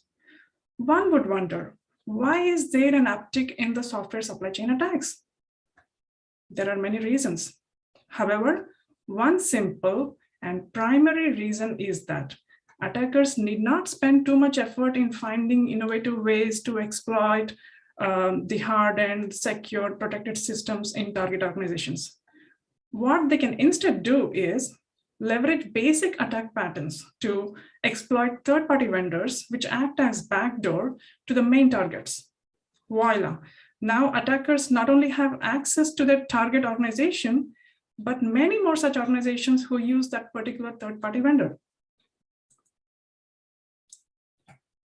It is very hard to decipher without a figure like this how supply chain attacks are even possible. There is a saying in the InfoSec world that security is only as strong as the weakest link. And attackers can use any type of attack techniques, ranging from social engineering to crafting malicious payloads at any stage in an SDLC. And the risk range from ransomware to nation-state attacks like espionage to sabotage. The figure here shows recent popular and high-impact software supply chain attacks, like using malicious or vulnerable dependencies like log4j or the UA parser JS at the source code level. And as Ankur and Bhavna also highlighted in the keynote and earlier sessions, we have seen that SolarWinds attack, which was a huge attack that manipulated build configurations, creating malicious artifacts that affected many organizations globally. Similarly, CodeCurve is a tool used for checking code coverage during testing phase. Through a vulnerability in CodeCurve, attackers were able to target organizations' Git credentials. Another, though seemingly innovative way, but a very old problem to launch supply chain attacks is dependency confusion. Attackers can create malicious dependencies with the same name as the proprietary dependency names. So dependency managers fetch the malicious dependencies from internet instead of the proprietary dependencies from internal repositories, as they're not smart enough to know when to fetch artifacts from public repositories versus when to fetch from internal repositories.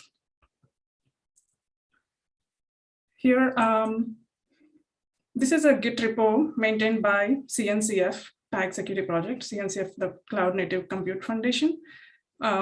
Here in this report, they're showing a list of compromises. It doesn't have each and every compromise that happens in the real world, but it does list various supply chain attacks that are based on different types of compromise. I've highlighted the popular ones here that I mentioned earlier. The ultimate point to note is that it is not enough to secure the applications, IT and infrastructure only. Now there is a new dimension that we have to look at software supply chain as well. So next, we will look at how best we can secure our software supply chain. Securing software supply chain happens in all 5 stages of the software supply chain. For example, securing source code can be achieved by having protected branches, which have several pre-commit configurations and policies for merging and commits, and by having access management and also static application security scans. Similarly, we should secure the material that is used, meaning the third-party or open source components for making the software. And the way we can secure it is by checking for vulnerabilities and by requiring SBOM. SBOM is software bill of materials, which shows the version of the product or the software or the libraries that are used, and it has a metadata within. And also by using trusted repositories only. As Ankur Shah from Palo Alto Networks mentioned in today's keynote on DevSecOps, all of the requirements are important. I've just highlighted a few important ones here. And that the build pipelines should be able to create reproducible builds, meaning for a given source code input and build configuration input, the same artifact is produced anytime. Also, the build pipeline should not have internet connectivity and be restricted to the source code repos and internal repositories only. In addition, securing artifacts involve being able to generate signatures at every stage in the build pipeline and the ability to verify them. Lastly, I would like to call out that secure deployments can be achieved by enabling clients to verify the artifact signature and freshness, so they don't get malicious artifacts or vulnerable versions of artifacts. Projects like TUF, the update framework, help developers maintain software update systems and protect even in case of compromised keys. Thank you. I hope I convinced you why software supply chain attacks are a trend now and how to secure a software supply chain. Thank you for listening to my talk. Thank you, Jyotsna. What a great topic, and of course, very necessary to bring in all the engineering together to help secure this space and minimize vulnerabilities. Thank you so much for joining us today. And with that, I want to welcome our next presenter. Agas, are you here? Yes, great. Agas, thank you for joining us as well. And to give a quick introduction about Agas, he's an accomplished engineering leader, of course, with 20 plus years of experience. 20 is somehow a number that's going on today across the board, I have to say. As Director of Cloud Platform and Cybersecurity at Electric Power Incorporation, Agas heads the engineering cloud platform team that develops perimeter smartphone battery storage solutions. Clearly a great area and certainly very relevant to talk about IoT security today. As an engineering leader, he explores emerging technologies, assesses their impact on the company's business initiatives, prototypes, evaluates new concepts, and of course recommends new strategies and solutions. Agas has worked in multiple startups and Fortune 500 companies. He was at Apple before, Adobe, Disney, FedEx, Delta. Wow, Agas. And technology, of course, enabled him to mentor multifaceted technology teams across the globe. And he has led engineering initiatives in cloud platform. So with that, I want to welcome Agas and give the and given the growing IoT market that and the threat to the space that we just talked about throughout the setup, I think you're very well set up. The stage is set for you to take us through the IoT security journey, Agas. Thank you for joining us. Take it away. Thank you so much, Bhavna. And thanks for the introduction. I'm very honored to be here. Give me a second. Let me share my screen. Should be able to see my screen, I guess. Yes. Thank you. Hello, everyone, and welcome to this presentation. I'm Agas, Director of Cloud Platform and Cybersecurity at Electric Power. Thank you again. There's a lot of buzz around the Internet of Things, right? Happy to present IoT security here at this summit hosted by the American Society of Engineers of Indian Origin, ASEI. Let's jump right into this hot topic. Why IoT? What is the goal of IoT? Goal of IoT is to explore all the options to make the devices smarter and intelligent. What are the gains? The biggest gain is to make intelligent decisions via monitoring, controlling, automating, and optimizing the device actions. An autonomous car that is connected to the internet can now do self-driving, watch for pedestrians, avoid collisions, and so forth. It's a marvelous achievement. I wanted to quote this. Out of all the quotes about IoT, I like this one. Everything that can be automated will be automated. Robert Cannon, a famous animator, director, and writer, wrote this about half a century back, but it is still relevant today. So Internet of Things follow a simple principle of control system.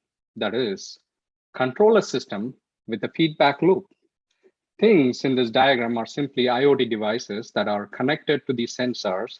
The sensors metrics are sent to cloud.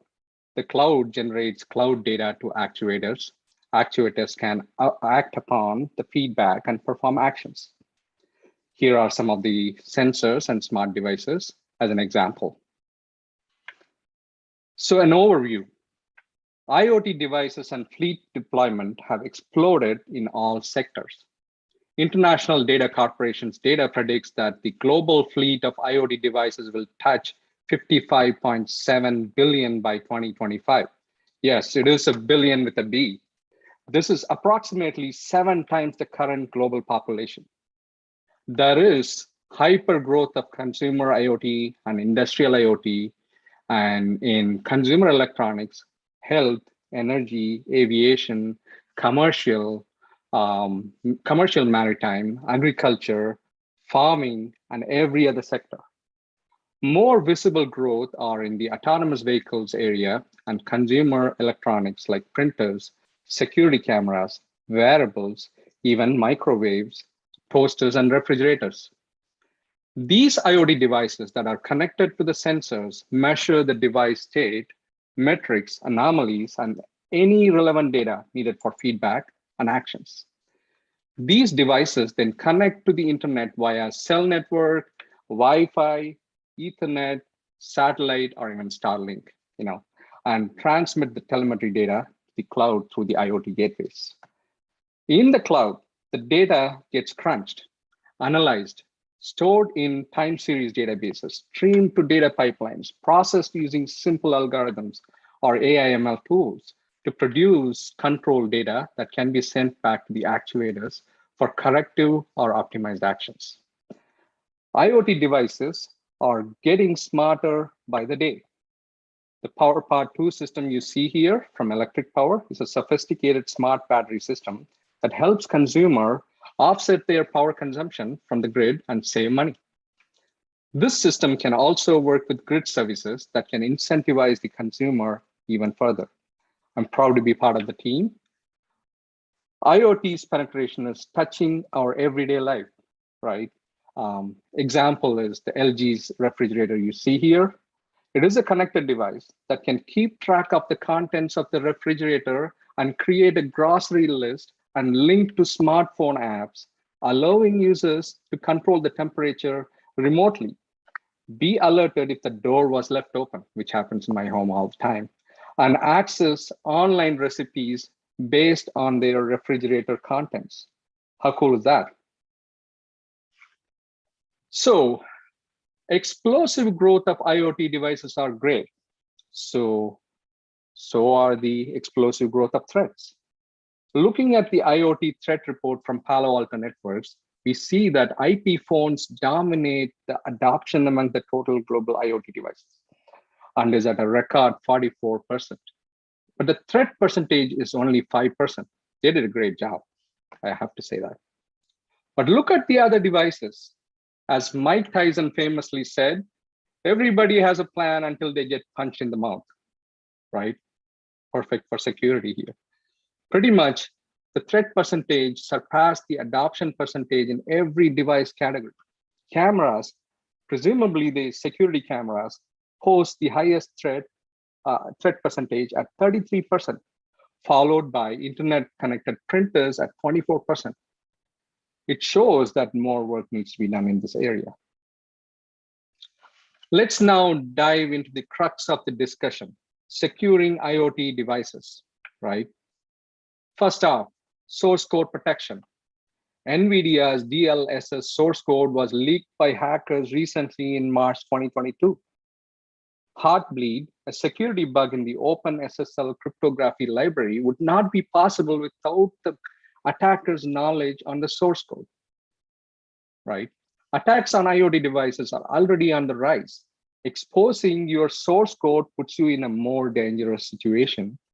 So I would recommend shift left and protect your IoT source code.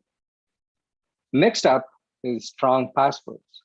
Some IoT devices, specifically security cameras and printers, are prone to password attacks simply because they use default passwords, manufacturer set passwords, or poor passwords.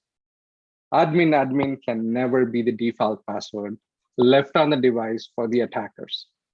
In 2016, teen scammers initiated large-scale Mirai attack to harvest default passwords. No one wants to be in that situation again. The next topic is encrypting the transport layer. 98% of IoT devices have unencrypted traffic exposing personal and confidential data on the network.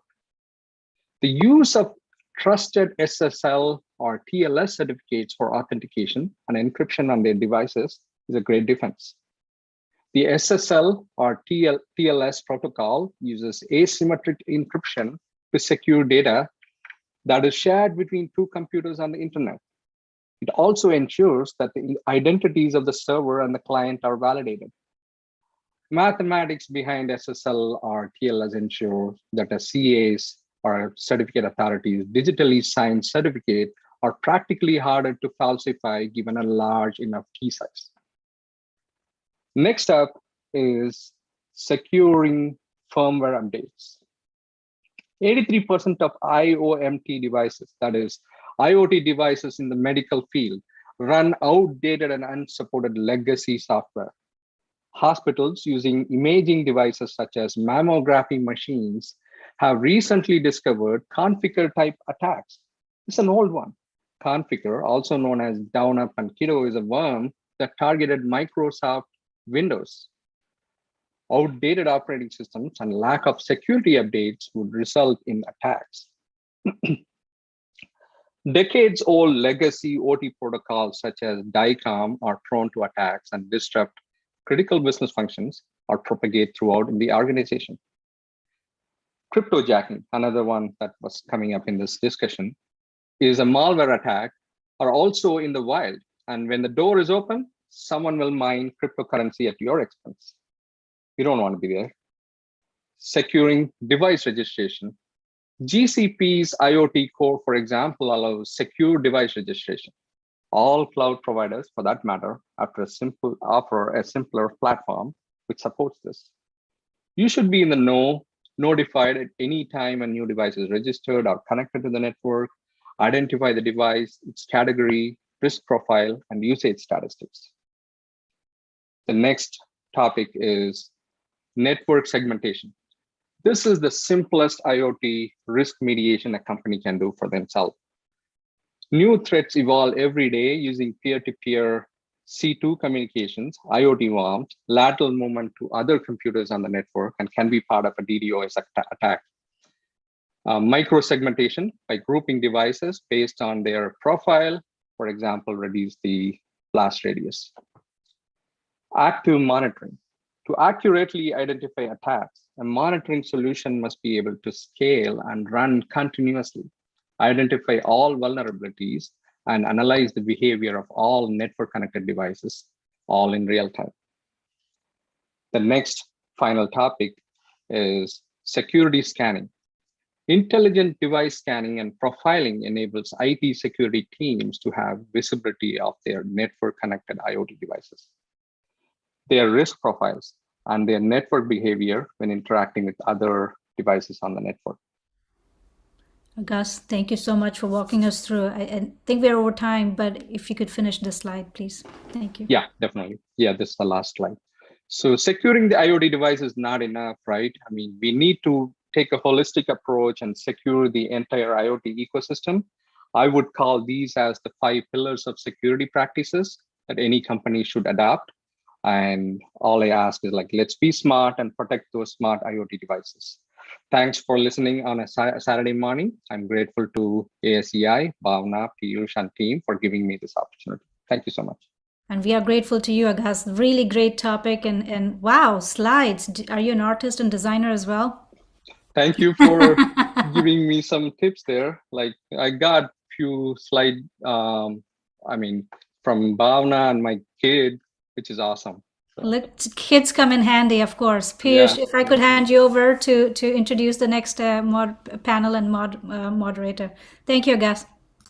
Thank you, Bhavna. And Agas, I must say, yes, I'm impressed from the first version that I saw and to now. The slides look amazing, and more power to the kids. I endorse that. And if any of your kids want to volunteer for ASEI, look, I'm always hiring. Whether it is for ASEI or whether it is for the company I work, I'm always hiring. So please be in touch. Okay. All right. With that, I think we are coming to almost the last hour of our session here, and to talk about a very important topic next, which is geopolitical issues with cybersecurity. We've got an amazing panel member, moderator, Niharika Srivastav. She is the Senior Vice President of Cybersecurity and Executive Programs at Women in Technology International. It's a global organization that helps women advance their careers.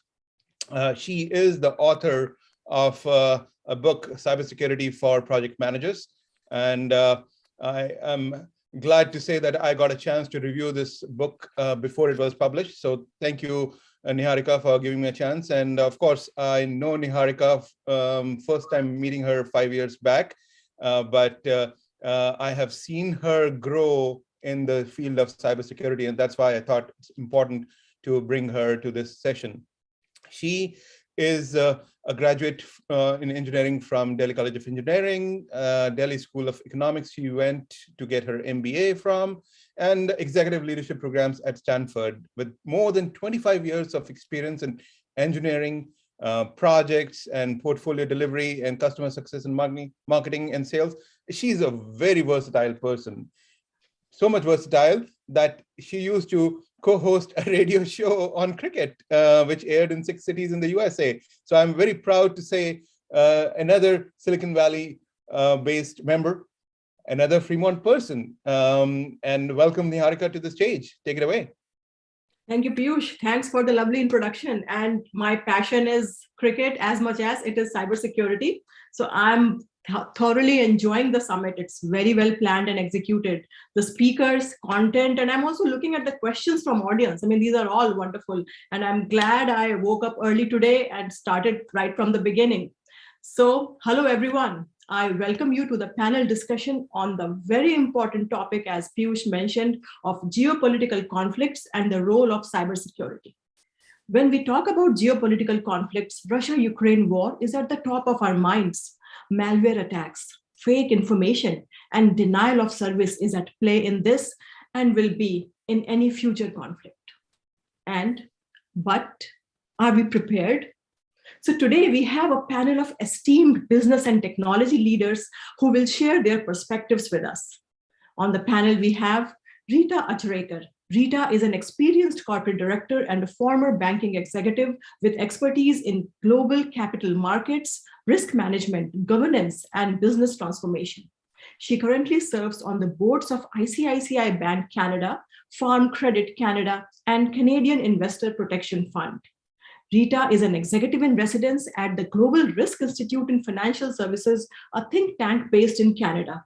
She is a frequent speaker on risk management and board governance at industry events. Until 2019, Rita was a senior executive at Scotiabank and had global responsibility for overseeing market and credit risks across 50 countries. Welcome, Rita. Thank you. Our next panelist is Anshu Gupta. Anshu is a senior security practitioner with Fortune 500 security consulting experience at Ernst & Young and KPMG, where he worked at companies like Microsoft, Salesforce, Oracle, Cisco, Yahoo, Adobe, Gap, Kaiser, among others. Based on advice from mentors, and I know that was a good advice, he moved to get startup experience at Coupa Software and HelloSign, where he built the entire security program from scratch. He's currently serving as the CISO in a Silicon Valley startup. Anshu is also a member of Silicon Valley CISO Investors. It's a group of global CISOs whose mission is to fuel the next generation of cybersecurity innovation by identifying promising early stage startups, investing in them, and helping them thrive. Welcome, Anshu. A pleasure to be here. Thank you. And next and final expert on the panel is Vishal Chawla. Vishal is a senior practitioner with PricewaterhouseCoopers Security, Risk, and Regulatory Practice. Over the last 25 years, Vishal has advised several Fortune 500 clients globally on the topics of security, privacy, and operational risk management. In the past, Vishal has been global and US leader of Grant Thornton Security and Privacy Practice. Vishal also served as the leader of Deloitte India Risk Advisory Practice. Vishal enjoys sharing his experiences and knowledge and has written frequently for publications such as the Consulting Magazine, Compliance Week, Wall Street Journal, and other risk and cybersecurity journals. Welcome, Vishal. Thank you. Happy to be here. So before we dive into this important topic, I would like to explicitly mention that we are speaking on our individual behalf and we are not representing our companies. So let's get started. My first question is for Rita. The Russia-Ukraine crisis has resulted in tragic losses of life, the displacement of hundreds and thousands of people, and political and economic disruptions on a global scale. As a risk management executive, what is your opinion on this crisis and the global risk that is associated with it? Thank you. As engineers, we like to say, energy does not get produced, it just keeps transforming its form, the same way risk keeps transforming its form. So whatever started as the geopolitical crisis, it has now become an economic crisis. It's become a social crisis as well. And we will see impacts on technology and cybersecurity as a result of this crisis as well. So, first off, Russia is an important trading partner, and the immediate impact has been on trade. So trade of oil and gas, commodities such as agriculture, as well as fertilizers. And that has led to inflationary pressures around the world. And as central banks are trying to combat that inflation, interest rates are rising. And, I'm sure everybody's aware the rates are around 8% in North America and getting close to double digits in many parts of Europe. Russian economy itself has seen a 15% decline. And so, as central bankers try to combat inflation, there is a risk that parts of the economy may tip into recession. And this is against the backdrop where we've seen the economy was fragile anyway, and we were just beginning to make some headway as the pandemic was beginning to recede. So, it's just compounded supply chain issues. It has compounded some of the economic concerns. People are seeing it in their food prices as well as in gas prices. And particularly in the developing countries, the effect is quite devastating for economically vulnerable segments of the population. And people are concerned about this increasing global hunger. And whenever the world is stressed, I think bad actors have, it just sets the stage for more bad actors to act in the cyberspace. So I'll pause there. Thanks for the insight, Rita. I agree there is inflation, recession, and gas prices, which we are experiencing every day, rising gas prices and rising food prices. And we just hope we get out of this soon. Yeah. So this was a great insight on global economy, how the impact has been globally. So now my question is mostly targeted to organizations. And the question is for you, Vishal. We would like to hear from you about how organizations and specifically your organization has been impacted by geopolitical conflicts. Sure, Niharika. Firstly, let me start with thanks to Piyush and Bhavna for organizing this. I think what you guys are doing with this society, I was not much aware of it. Piyush found me because we both are DCite, and welcome Niharika, another DCite. So I'm so happy to be here. It's amazing what you guys are doing for the community, and it's so powerful helping the kid. And I want to thank all the panelists with me and all the people who are attending. So really, really appreciate it. And Niharika, you got to tell me which is your favorite IPL team. I still follow it here for last 15 years, and I was still watching the match this morning actually between Mumbai and Deccan. So if anyone wants the score, I have the scores. But with that, I think back to your question, I think the best way I would say it is, what we saw is within days of the Russian invasion of Ukraine, the world has seen a swift. We have seen sometimes unprecedented responses, both by government and the businesses, to discourage escalation. We also saw the aid in growing humanitarian crisis. And as Rita mentioned, there are a number of other activities we have been seeing as this thing has started. When one of the aspects we saw was, when you look at from an organization perspective, you got to think about from a senior management and board, they should start taking an enterprise risk view to see the interconnections and cascading effects between various risk segments. So this is not a one-dimensional risk, it's a multi-dimensional. You got to start thinking about reputationals. You got to start thinking about sanctions, supply chain, third party, financial, people, and cyber. And let me touch a little bit on each one of them. When you start talking about people and employee safety, what we are seeing organizations think about is, what should we do with our organization or our branches sitting in Ukraine and Russia, right?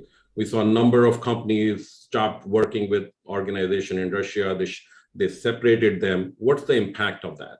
What you start seeing is when you start seeing this whole war, which started between Ukraine and Russia, is gonna, as other countries like Belarus start getting involved into the conflict. What's gonna happen to the Ukraine refugees and in countries that may experience economic recession because you got too many refugees coming in. The second aspect, like I touched on, is when I talk about sanction. How well does your organization conduct internal assessment of connections and potential exposure to sanctioned parties, including suppliers and business partners? You got to start thinking about, is your company equipped to have enhanced controls to monitor for suspicious activity? That include cryptocurrency, one of the favorite topic, right?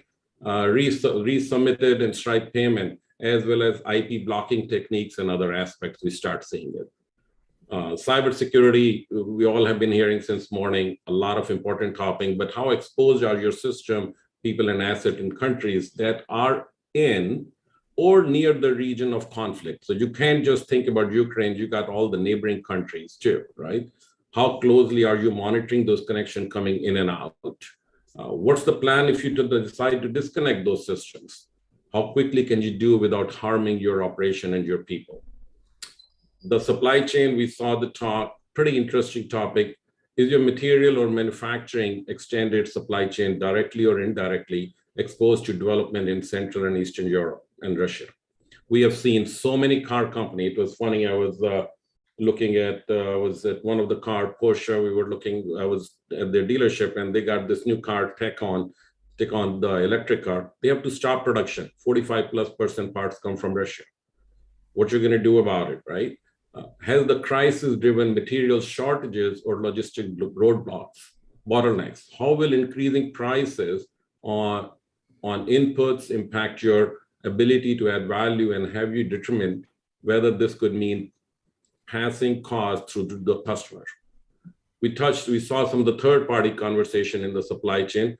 Do you have an inventory as an organization of not only just third party, but the nth party? Because a lot of time it is the fourth party and the fifth party. Do you understand your supply chain of different parties who are bringing the parts and everything? As Rita mentioned, when we see the food grains and other supply, everything is getting impacted, right? Do your contracts have right to audit? Do you know you can go and look at it, where this organization is, how they're getting impacted and how they're gonna do it? And then final one I will touch on is financial. What exposure do you have to the financial market impacted by the conflict? Have you considered additional volatility through your scenario planning? Do you have potential trapped cash or liquidity shortfall?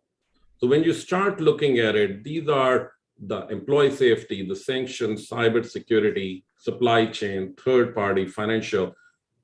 That you got to start thinking as an enterprise view of the risk, and there's a very contagion kind of model which shift through it. So as a company, what we are telling companies to do is, hey, think about your risk appetite frameworks and KPIs. Do you understand what the emerging risks are? And do a lot of scenarios planning and scenario exercise and quantification. And if I could summarize all this, start thinking resiliency first. Got to shift from preventative, detective, we're going to do everything, but you got to think from a resilience umbrella, and that will start cascading down in what action you take. So hope that awesome. This is a great point. Yeah, because now short term, yeah, we can talk about prevention, we can talk about detection, protection, but at this point is like, how do you come back? How do you, what is your resiliency? Or how you survive. How do you survive? how you change and survive, right? We learned this with pandemic, right? So we'll talk more, but thank you. Hopefully that helps. Great, awesome. So how you adapt and survive. And since morning, we've been talking about like cybersecurity is not just InfoSec professionals' job, but it's like everyone has to know about cybersecurity, understand cybersecurity, and know how to protect himself or herself. So everyone has to know about cybersecurity, but there are some people who are having sleepless nights, and those are the head of security and CISOs. So my next question is for Anshu. being a CISO advisor and a CISO yourself, for the CISOs and heads of security, what do you see as the impact now and in the future? So I think one thing is that this is basically a extremely learning opportunity for a lot of security professionals like us, because this is happening and we are watching, how critical infrastructure is being targeted, how banks are being targeted, how hospitals are being targeted, how networking, cell phone companies are being targeted. So you get an idea of the next level of cyber warfare. So for example, like in the first phase of the conflict, we saw custom malware, which was very designed specifically for disrupting different types of infrastructure. And we as industry professionals, we have to be ready. It could happen to us as well, where we see custom malware 0 days being employed to disrupt day to day. So I think the other thing is, one aspect of security is trust. So we talk about misinformation, like if people cannot access health services, they cannot access banks, they can't get their money out. And I think Vishal very well said about resiliency, that how do we build this resiliency into our systems where we can detect that what's really happening, we can contain, and we can eradicate these attacks. So that's going to be very critical. Second piece also is from a risk perspective, as Rita mentioned, that we have to continuously do this risk assessment. Like insider threat is a huge issue for many of industry professionals like me. That how do you build a insider threat program, which companies haven't really invested in. To be honest, we're using next gen tools which do user behavior analytics, where you can retell that this could be a potential insider. So initially, most of the organizations thought of it as IP protection. Like, hey, if someone leaves, they could do some disruption, they could take your intellectual property. But what if literally, like we have this concept of like sleeper cells and sleeper agents. How do you make sure that you're able to identify if you have any such individuals and be able to weed them out? So that is going to be very interesting, that how people, build and scale their insider threat programs. And to be honest, in many organizations, they don't exist right now. So I think that's going to be very critical. Third piece is, I would say, collaboration, because what we saw in the current geopolitical conflict is that a lot of organizations, commercial organizations, came together and it really helped out. Be it protection, be it investigating, be it even like taking over security operations in some case. And literally you have these like firefighter models. Like if you have wildfires in a state, then other firefighters from other state, they pool in and they help you out. And we are seeing similar kind of thing happen in this arena of cyber warfare, where basically people are coming in and collaborating and really helping out in managing this nation state level cyber warfare. Awesome. These are great points. And as I summarize, our focus of the organizations and CISOs at this point should be resiliency, how they can quickly detect, contain, and eradicate the vulnerability or the attack. Then risk assessment, focus on insider threat programs, which companies are not at this point investing, but they need to rethink their approach and their strategy. And third is collaboration. And in the previous panels also, we kind of talked about collaboration and responding collectively. Awesome. So now I'll move on to sanctions against Russia. And my question is for you, Rita. There have been financial sanctions as a response to the Russian invasion of Ukraine. What do you think will be the impact of these sanctions on global economy? We did cover some impact, but specifically with these sanctions, what do you see the ripple effect is going to be? Yeah, so I think it's important to note that this war is being fought on multiple fronts. So there is the ground level where there's military action between the countries. And then, as Anshu mentioned, there's a lot of action in the cyberspace, if you will, both from a defensive perspective, security perspective, as well as offensive perspective. And then the other critical way the war is being fought is through trade mechanism. So while the NATO countries, the Western Alliance, they are not necessarily participating directly in military confrontation. They are providing arms, ammunition, all other types of help, including cybersecurity help, etc., and also trade. So trade sanctions are a way as a substitute for military intervention, and it is having a debilitating effect on Russia. Yet, it is a tough situation for both sides, and we're seeing the spillover effect on almost every other country as well. So inflation has gone, as I mentioned, very high. Countries like Argentina and all are facing 30-40% inflation, as is Russia. It's in double digit, north of 30%. What I expect will happen is that some of this inflation which we've seen in consumer prices, we're beginning to see also in producer price index. So just yesterday, Germany, which is a key manufacturing hub for all of Europe, if not for globally, their producer price index shot up by 31% year over year. So I think the longer this conflict goes on, the more embedded this inflation is going to be. And in order to fight the inflation, we're going to see more, faster and higher increase in interest rates by central banks, which is again, going to risk global growth as we are emerging out of economic growth, as we're emerging out of the pandemic. And I think talks of recession, we're hearing that everywhere. So it's almost like people are expecting that there will be a recession sometime in 2023, if not sooner. So I think it has put the global economic recovery in doubt, just as we were getting out of pandemic. And also compounding the fact that, the pandemic still has a firm grip in China, and the way they have sort of, they're fighting it with the zero COVID policy, it has had, further cascading impacts on supply chain as well. So unfortunately, it doesn't look so great at the moment, is all I can say. Yeah, and these are unprecedented times. It's good to have this information so that an average person can prepare.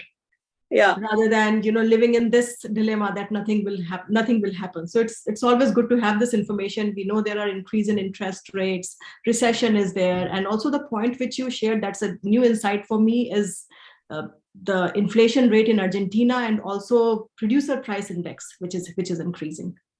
Yeah. Thank you, Rita.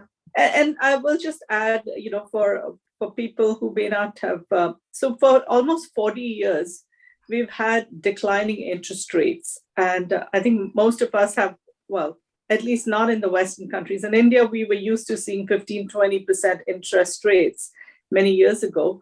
And, a 10% inflation was sort of normal. But at least in North America, we haven't seen those kinds of inflation level in a long, long time, in the 70s and 80s. So, these are unprecedented time, and we have to go back almost 4 decades to see sustained increase in interest rates. So it's a new world for most of us. Thank you. Now, while my questions are more on cyber warfare, and my question is for you, Vishal, that 40% of the attacks, Ukraine-Russia war, they were aimed at critical infrastructure, and 32% of the attacks were aimed at the Ukrainian government on a national, regional, or city level. Do you think there are any specific vulnerabilities that were targeted in these attacks? Let me talk generally. I don't want to get to very specific, just these particular, but I'm going to give you a little bit more the threat scenario, threat landscape, what we are seeing with this geopolitical conflict, and that can dive into some of those points too. We as a firm, we do annual CEO survey, and in our latest one, which got released in January this year, when we looked at all the factors in terms of risk, the cyber was number one. It is number one on everyone, and there was about 49% CEO felt that is their number one risk. And then the next one coming down, about 32%, was geopolitical conflict. This is January when we did not even have the war. So when you take the 49% plus 32, when you combine the two, now you got the biggest mess you can think about from a risk perspective, right? You got the geopolitical, and cyber was already at the heightened risk. And I think some of the stuff which Anshu mentioned and Rita, that kind of aligns with some of those aspects. So what we are seeing is, we are seeing various aspects of threat, very different type of threats already in play.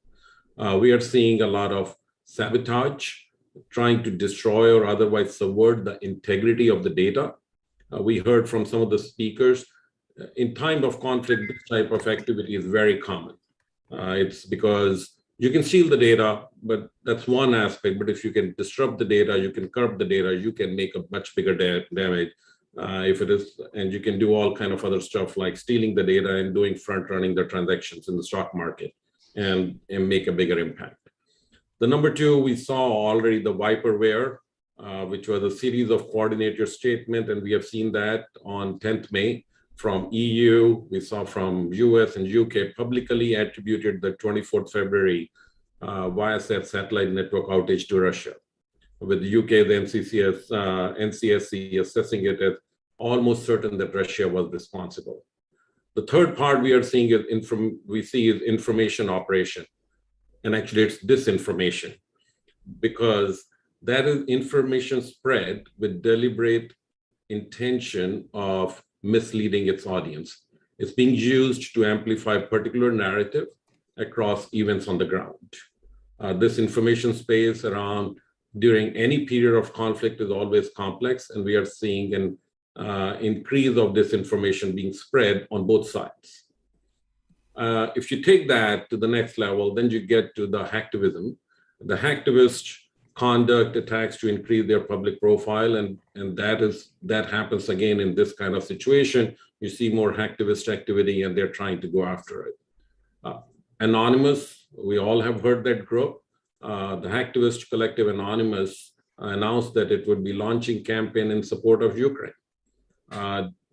We have seen the collective announce that it had carried out a destructive attack against Russian online video service RuTube, claiming that much of the data of the service was no longer retrievable. We saw stuff like Caucusnet. It's likely a Gregorian group. It's aligned with Anonymous. And they claim to have hacked the Russian company SMP Robotics and reprogrammed its Patriot robots, the national anthem of Ukraine. So, and then we are also seeing other activities like espionage. The threat actors typically seek, using APTs, to steal information, which will provide an economic or political advantage to their benefactor through intelligence collection. Spear phishing, another one which is becoming pretty common right now. We are seeing it commonly used for initial access by a variety of threat actors. And we have observed not only specific targeting of Ukraine entity, but also targeting of organization more broadly. The another one I will touch on is Blue Otso. We have continued to observe artifact related to Blue Otso uploaded to online multi-antivirus scanners from sources in Ukraine, indicating that the threat actor is highly likely to be continuing to target victims in Ukraine. And then you get to the cyber crime. This includes both direct cash-off schemes, where an immediate financial gain can be made, as well as activity that seeks to monetize stolen data, such as harvesting payment card details or other personal information. Like I mentioned, MNPI. We're seeing, there are enough articles you will see there is an increased attack on material non-public information, because you can use that to front run the transactions in the stock market. You don't even have to declare that you stole the information. You just use it to make money. So when you go back to Niharika, your question, I would say some of the recommendation, what we do with the organizations is they got to implement steps to protect their network. They got to be validating basic security hygiene. Do you have the right controls in place? They start to looking at their incident response plan. Again, I'm going to go back to the topic I touched on, resiliency. That's the key. Do your plans are available? Are they ready to execute? Have you done exercises? Everyone knows what the decision trees are and ready to act. The third one, I would say, drop down the detection thresholds on your cybersecurity monitoring devices. We all companies, I'm sure Anshu will can speak a lot more on it. As a CISO, I'm sure Anshu, you and your teams are in other organizations. They always monitor a level of threat detection. What we are recommending is drop it down, because there is a lot more stuff which you used to think is noise may not be the noise anymore, right? And then an organization has the ability to make lateral monitor the lateral movement and automatic propagation of risk. So when we look at all these aspects, there's a significant amount of activity which is going on. And that's why I wanted to share a couple of these specific areas, which really what I would expect companies are thinking about and they got to pay attention to. Great. Thank you. These are great points. There are threats and risks all over. So Anshu, would you like to add something here? What else can the organizations do to protect themselves?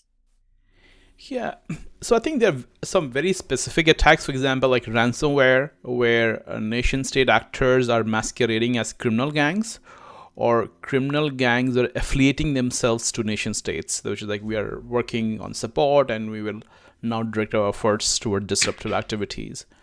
And I think specifically for like ransomware, I think organizations need to prepare.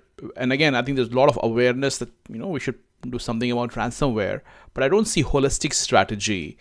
And I see a lot of vendors trying to sell silver bullet solutions, which is not the case. So literally, if you look at ransomware, you get some malware delivered through email, through a text message, through some sort of messaging tool. So something is dropped.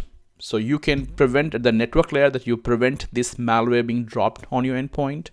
Then if it gets dropped, you need to have some sort of solution to detect it. Now, what if like we couldn't do that either, and it gets dropped and starts communicating back to these command and control servers? Can you block that communication? So even though you have the malware, you block the connection to these C2C servers.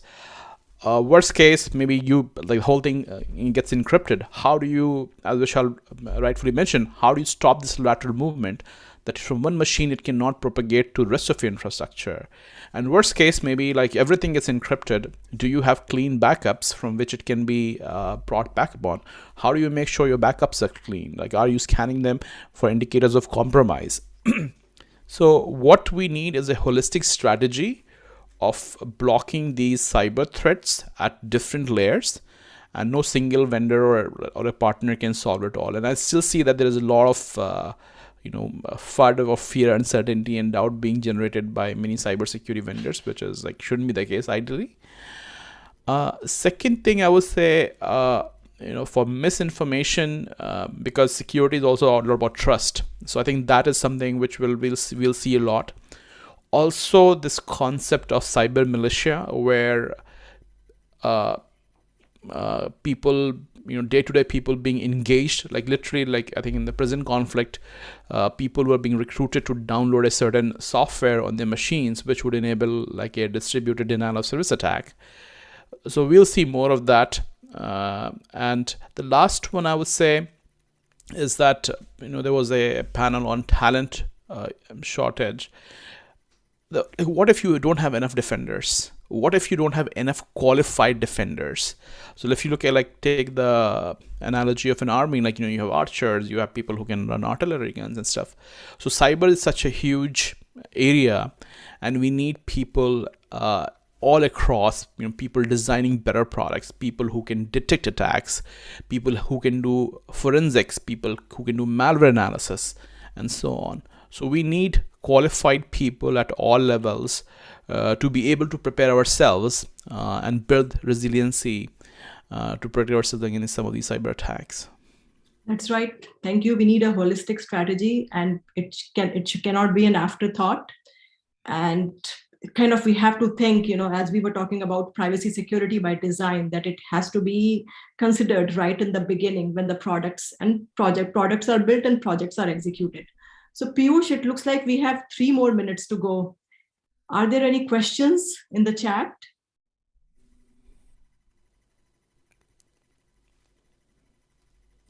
I think the discussion has been great. You guys are doing a fantastic job. I don't see a specific question directed to you guys, but I think you should wrap up with the last round with each panelist. Perfect. Yeah. So now we have 3 more minutes to go. So I would like to get your closing thoughts and like to start with you, Rita. Okay. So, I think I'd like to touch on the points that Anshu and Vishal have mentioned. One about resiliency and the second about enterprise risk view. So I think both these points are important. And I sit on a couple of bank boards, and I will say that, again, as Vishal pointed, cyber risk is the number one concern, not only for the CEOs, but for boards. And I speak to many other board members as well. And it, again, requires a very holistic approach. So I think the scenarios that we are preparing for now is, the threat is existential, and now boards are not thinking if something goes wrong, but it's almost a question of when something goes wrong. So the playbooks have to be structured from that point of view. And not only do you have to have your critical team for event or incident management, and of course the CISO is an important component of that team, but you also need to have communications expertise, you need to have legal expertise, you need to have the insurance in place ahead of time. And we also have like coaches who help the C-suite and board members negotiate with these threat actors. And you have to also think about some operational things in place. If you have to pay ransomware, does the organization have the operational capability, i.e. a digital wallet on an exchange to be able to transmit, the payment? Last year, average payment was around 300,000, but that number is going to keep increasing and fairly rapidly. So, be prepared, not for if, but when something goes wrong. And keep your third-party risks in mind as well. So that's that from me. Thank you. Thanks, Rita. Vishal? Sure, Niharika. I think we touched on multiple points. What I would say is you got to think about with cybersecurity, and I think Rita just touched on it, is a multifaceted, complex challenge. And it demands not only technical expertise, but also know-how of company strategy, personal, geographical concern, or even geographical and organizational politics.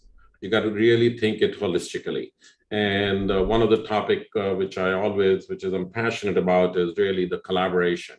And the way I think about collaboration is it's not about just getting together and working, but you got to operate it with a structure. And there are 4 dimensions I will quickly touch on as you guys are thinking about it. You got to start thinking about a collaboration between different vectors. And these vectors I look at it as the 4 different vectors of collaboration. And what those means are, the number one is, do you have a good collaboration between your information security team? The threat team and an identity management team are working together, because if they are not, you're going to miss a lot of scenarios. Just looking at the compliance is not the only thing. It's a backward look. Are you looking at the risk and the forward look? So you got to, firstly, most critical is integration and collaboration within as a CISO between your security team and your security professional. The number 2, I would say, your internal cybersecurity team and external bodies. Just like some of the names we heard today on the call, then there are ISACs, which are information sharing and analysis centers by industry and sector. As a company, as an organization, do you collaborate with them? Do you share information with your peers to understand what threats everyone is facing? The third big part is collaboration. The third big collaboration needs to happen between the cybersecurity team and the corporate functions. Does your HR understand what kind of cyber risk we have? So they are building trainings and awareness in partnership with you and driving within the organization. We heard supply chain. Someone is building software and releasing. Do they understand what exactly we need to do? And it's basically as a business function, what all things we need to do. And the last one I would say is between cybersecurity and business operation, right? What is your business strategy? What is your financials? What kind of activities you're doing? What is your consolidated financial? What is your purchases? Do you know how those are protected? If cybersecurity doesn't work with the business, we're going to have a lot of issues. So to me, the big part is I look at resilience in terms of your overall thinking and collaboration to execute and enable the resilience. Those are the two ways I start looking at these problem statements. Start from a resilient mindset because it touches all the way strategy to operation to tech, and then execute with a collaboration mindset across the 4 vectors. And that's how you may be able to get a leading edge on addressing these issues we've been talking about. Right. Resilience and collaboration. Great. Anshu, your closing thoughts? Yeah, so I think one thing we'll have to, I think from a supply chain security perspective, I expect a lot. I can give you one very specific use case where basically like a nation state had some individuals start a company in another country. So you couldn't trace it, which is that this is basically started.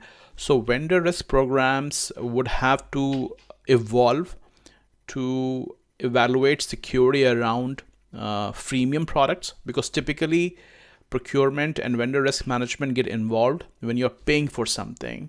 So the whole open source or products which have this freemium where anybody can sign with a company email ID, that's going to be very interesting.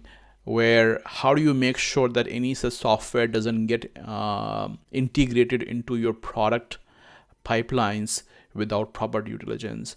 And I think one more very specific example I can give is that in applications and mobile apps, web apps, a lot of companies use SDKs, and many of these vendors have a freemium model where basically you get limited functionality, and since nobody's paying for it, they don't go through the typical vendor security assessment process.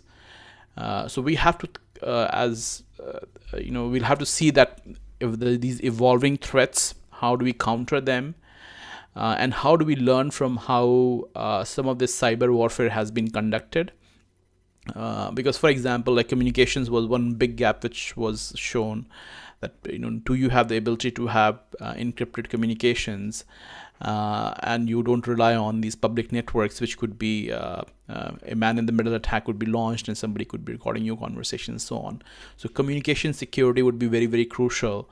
That how do you make sure that you're able to communicate in a confidential manner, and make sure that you're thinking way ahead in terms of that you don't have any vulnerabilities in your infrastructure in terms of these third-party software or packages in your production environment.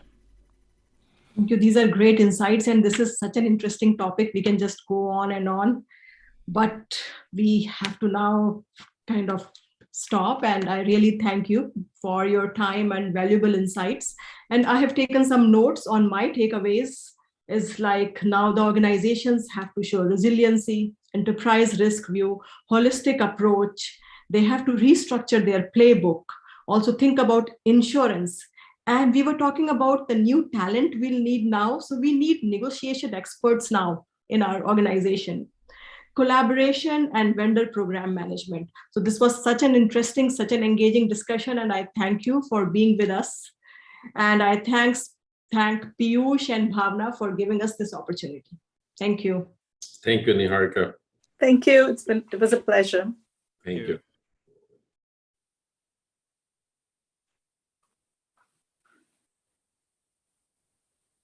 Thank you, Niharika and Vishal, Rita, and Chirag. This was very, very enlightening. Now we move on to the section, which is the closing keynote. We have a situation with our keynote speaker who was traveling, and let me briefly introduce him, and then we just recorded something early this morning, so we will share that in a moment. Jeff Jonas is somebody who I have known from my IBM days, and he is an acclaimed data scientist. He's at the forefront of solving some of the world's most complex business and big data problems for government and companies. He was the creator of entity resolution systems. National Geographic recognized him as a wizard of big data. And for more than 3 decades, he has focused on creating technologies that solve the world's biggest data challenges, while also being an advocate for privacy and civil liberties. And 3 times entrepreneur, he sold his last company to IBM in 2005. And with his latest company, Sensing, he is focused on democratizing entity resolution and making the complicated tasks for programmers easy. He goes by the moniker of Wizard of Big Data, and he is an advocate of privacy by design, tying back to something that I showed right in the beginning of this Cybersecurity Summit, where privacy and cybersecurity go hand in hand. So with that, one tidbit about Jeff Jonas is that he was not only the IBM fellow, but he has the he's only one of the 3 people in the world who has completed every Ironman triathlon currently on the global circuit. And this is despite the fact that he became a quadriplegic in 1988. So he is definitely a force to reckon with. And with that, I will just see if I can share this recording that we did. So bear with me.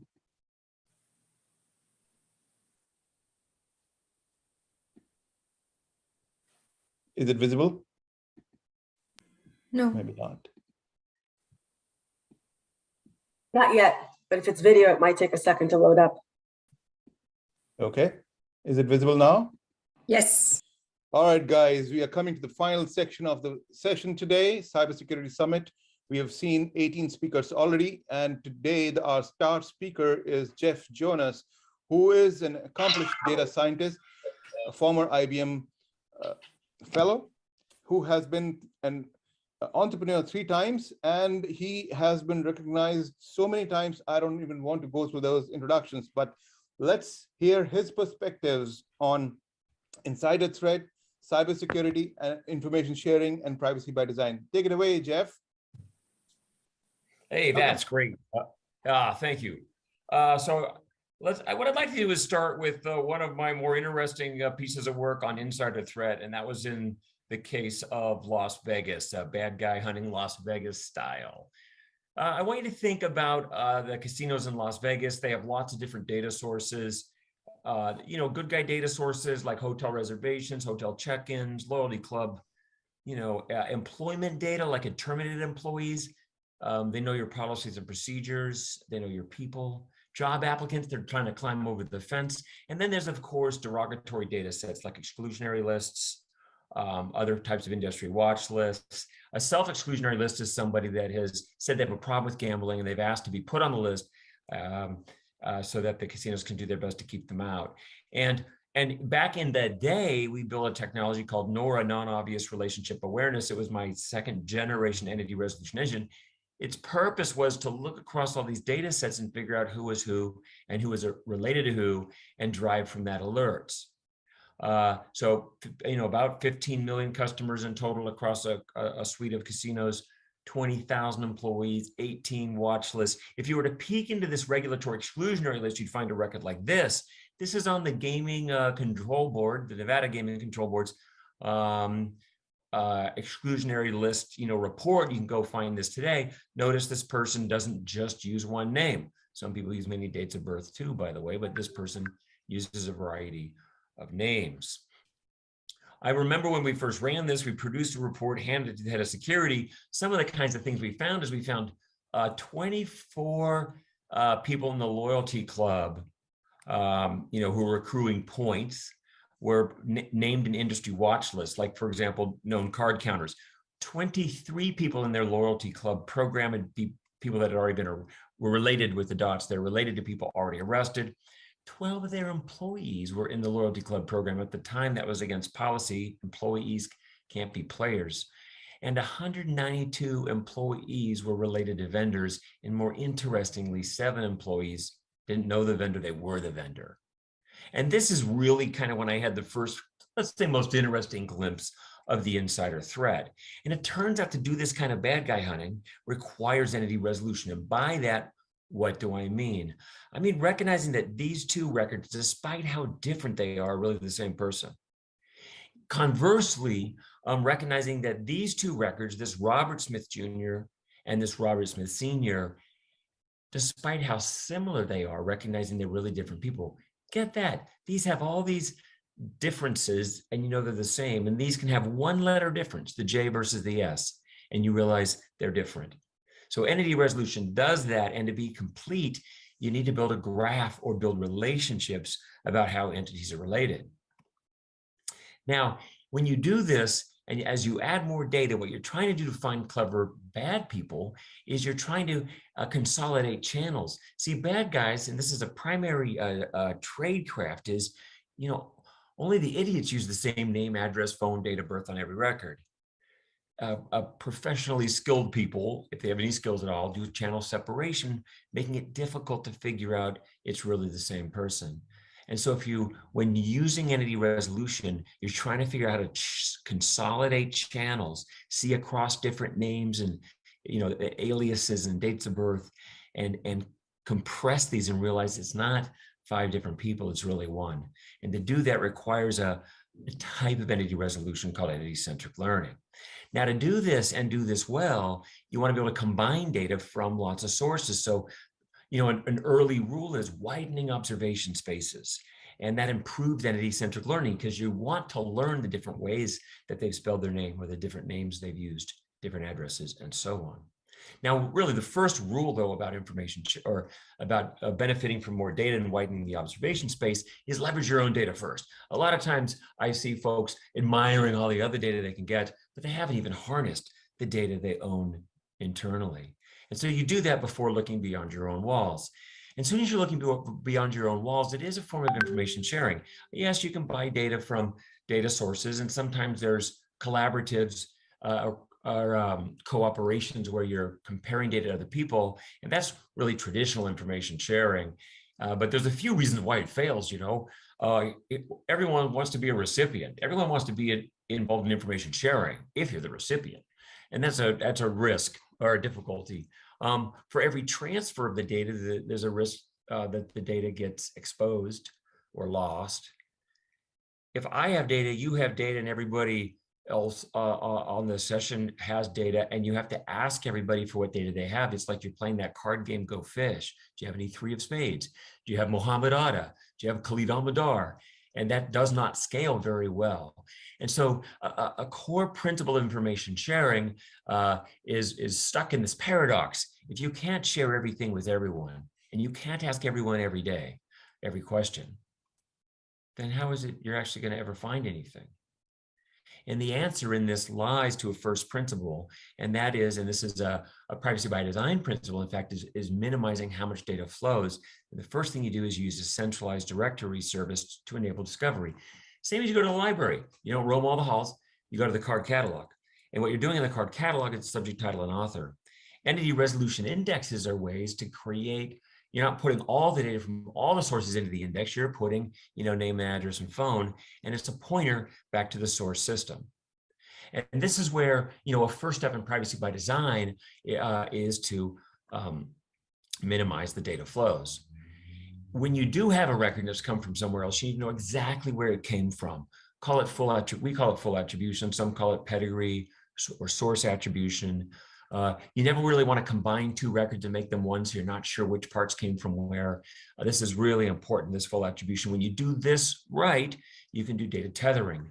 If somebody's removed from a watch list, you should be able to very specifically find the exact record that that record was related to, and so that you can delete just that record. Think of that like a GDPR delete. You want to be able to favor the false negatives. Don't put entities together unless you're really sure. And then, of course, you want to reduce the risk of unintended disclosure. You can hash features. You can, hash a dates of birth and social security numbers so they're not humanly readable. You can also do application level encryption. So even if the DBA has been corrupted, they can't see the data themselves. It's only through the app is the data encrypted. And these are some of the things that we have been thinking about as we've been building systems. I recommend people that are building software, designing software, the coders, to get more involved with the privacy community and think about privacy by design. And that sums up my comments on insider threat detection, information sharing, and of course, privacy by design. Thank you, Jeff. This is great. And guys, we have to really thank Jeff. He's coming all the way from France. He was traveling and he still did not decline to participate. We are very thankful to him for this. And a little bit tidbit for the audience coming from the Indian origin. The very first time I met Jeff face-to-face in San Jose was when he was wearing a shirt with Ganesha at the back. And that was what I wondered, who's that? Jeff, do you remember that? I do. It's one of my favorite shirts. I still have it. And I'm assuming you've been to India. I have years. So, and I'm a little groggy over here right now on the in Europe. So no worries. Well, Jeff, thank you so much. That was Jeff Jonas, the chief scientist and founder and CEO of Sensing. He is such a big name in this data industry. I'm so thankful to Jeff. Jeff, have a good night, and we will catch up again sometimes later. Very kind. Thank you very much. All right, guys, that was our keynote, Jeff Jonas. And for the next segment, we'll get to networking in a moment. We'll announce prizes as well.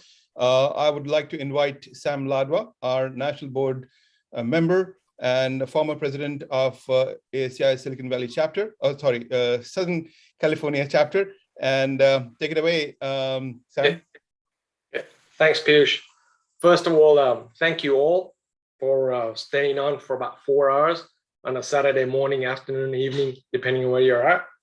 I'm going to thank every one of you guys first, and then I also have an ask of all of you. So first, thank the attendees. Okay, without you guys and ladies, there wouldn't be an event like this. Secondly, awesome speakers and panel discussions we had. And thirdly, co-chair Piyush and Bhavna, awesome job, guys. So the ask I have is, when we first started looking at this cybersecurity, I didn't realize what it was and what it meant. I'm paranoid by nature, but now you guys have frightened me to death. Okay, and so that's a good thing maybe. But along with that, you've educated us. Okay, and so telling us that there's a path to a little more security, but we need a lot of help from youngsters going to colleges. Maybe look at this avenue and a calming effect that you guys have given us, because I see the leaders that you guys are in this space, and so feel good about it. So the ask I have is, Piyush and the team, is that this should be an event done on a regular basis, and hopefully most of the speakers and panelists that were on would also oblige. And so with that, back to Piyush.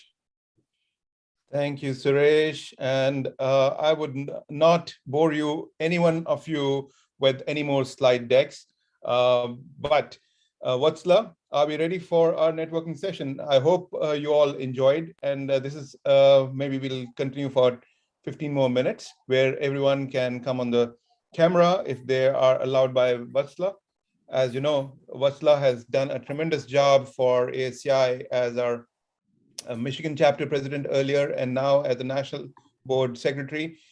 She is the heart and soul of our IT platforms. And Vatsala, if you can come on the camera, I would like Bhavna and all the speakers to come on the camera as well, and we can highlight all of them. Then if anyone wants to network, they can post their LinkedIn profiles in the chat as well.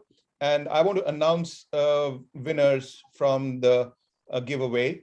I've been tabulating. So one is Chitra, Kumo, Agas, and Monica. And I'll pick one more in a moment. I think Dheeraj. All 5 of you, congratulations. You are the winners of our giveaway. There's a book giveaway. Each of you get, if you can send me an email with the title Cybersecurity Book Giveaway, I will email you with the email back to you with further instructions. With that, over to you, Bhavna Vatsla, for networking. Yes, if you can come on the camera, and you all have now the ability to unmute yourselves. So go ahead, let's network. Well, I'll just say thank you so much for the opportunity, ASCI and Piyush as a president, and just the thinking of reaching out and say, Bhavna, I want to do Cybersecurity Summit. It's a great thing. For a moment, I was like, Piyush, I've never done event planning. This is not how it works. And I think in the conversation, Piyush, I also said that, wow, rejection is not my thing. It's hard to get rejected. But thank you, all of you, actually, for accepting our invitation. This was great session. And very, very rich conversation. So thank you so much. And for everybody who was on the listening side as well, a lot of chat conversation. Really appreciate that engagement. And hopefully we can connect over LinkedIn and even outside if there's conferences. Now I'm told the world is opening, so we'll see. Absolutely. Bhavna, thank you for accepting it. Remember, I threw this challenge to you right on stage at the award function itself. And you accepted, so I'm glad. And yes, of each speaker that came, at least 10 were not able to make. So we obviously have expanded our network. And thanks to Bhavna, she's brought in some amazing women as well as men. So she's definitely a leader out there. And awesome job, Václav, once again for support. And let's see if there's anyone else. Jwalant is there, I can see, and I see some familiar names. Subhash Chaudhary is there. Sherwin Kalwani, I believe Sherwin has been a speaker in the past. Anita Chung is there. Please come on camera. Monica Bajaj, and Lakshmish is still there. Oh, awesome. So yes, I would like to have a conversation. Thank you. Your thoughts, and if there's anyone in particular you would like to network with, please let us know. Bob Nathan, I see you after a very, very long time. Please, is there a way that we can have a gallery view where we can see everybody? I think I need to change on my end. Yeah, and we do, Piyush, it's just that it's in 2 pages because you have so many people. Okay. Still. Hey, Piyush, thank you. Congratulations, you and Bhavna. You've done a wonderful job. You put ASCI on the map today. Thank you, Bob. Thank you for the encouragement, Bob. Nice. Awesome. My special thanks to Astha Verma for all the content. I'm looking forward to reviewing the slide deck. And we all know CISA, but not to the granularity that you brought to the table today. Like, if a startup wants some support, they can always lean upon CISA for quick web app scanning or quick network scanning. That's a great resource you provided to many of us here who are kind of working in startup or probably thinking about a startup in their lives. CISA is such a rich site, and I myself am discovering all of the resources that are available. So I hope to make the slide deck available to this group here. I'm going to look for clearance. This was sort of put together at the nth hour, so I wasn't able to get that clearance beforehand, but I should hopefully be able to get that clearance to get that to you, so you can actually click right onto those links that I had included. You can't click them here in the chat, I realized.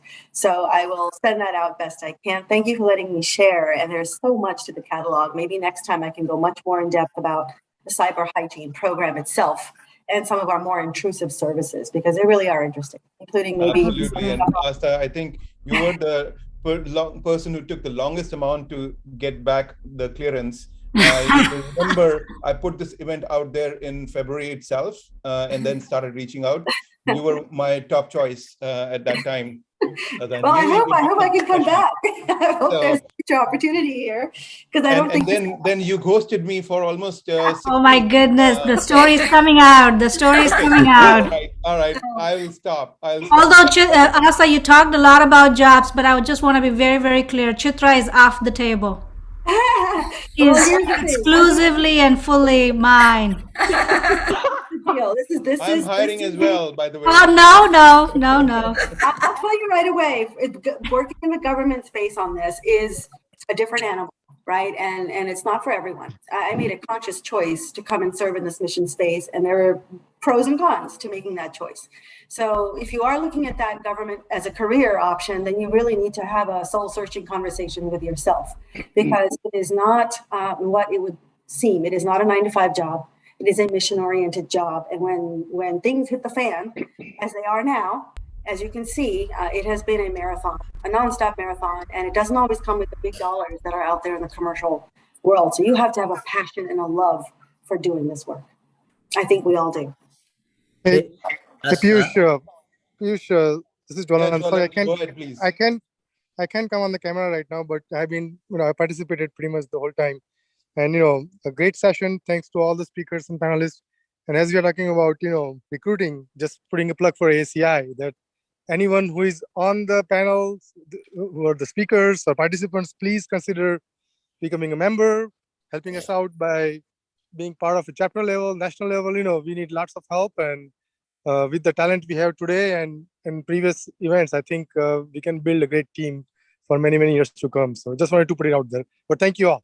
Thanks, Jwalan. As a membership chair, I think very appropriate for Jwalan to say this. And Jwalan is the former president of ACI as well, continues to be engaged with the organization for 10 years. Maybe he came, of course, before me. I would like to hear from Subhash and Monica. Subhash, I'm seeing you after a very, very long time. I think it was a Microsoft or AWS Summit somewhere. I saw you pre-COVID days, 5 years back. Oh, you guys are looking much younger than me anyway. So all I can say is that, I really had neglected cybersecurity as something that goes beyond me. So for me, this was a real eye-opener. I mean, I can't explain how much I learned today. Having heard some of these words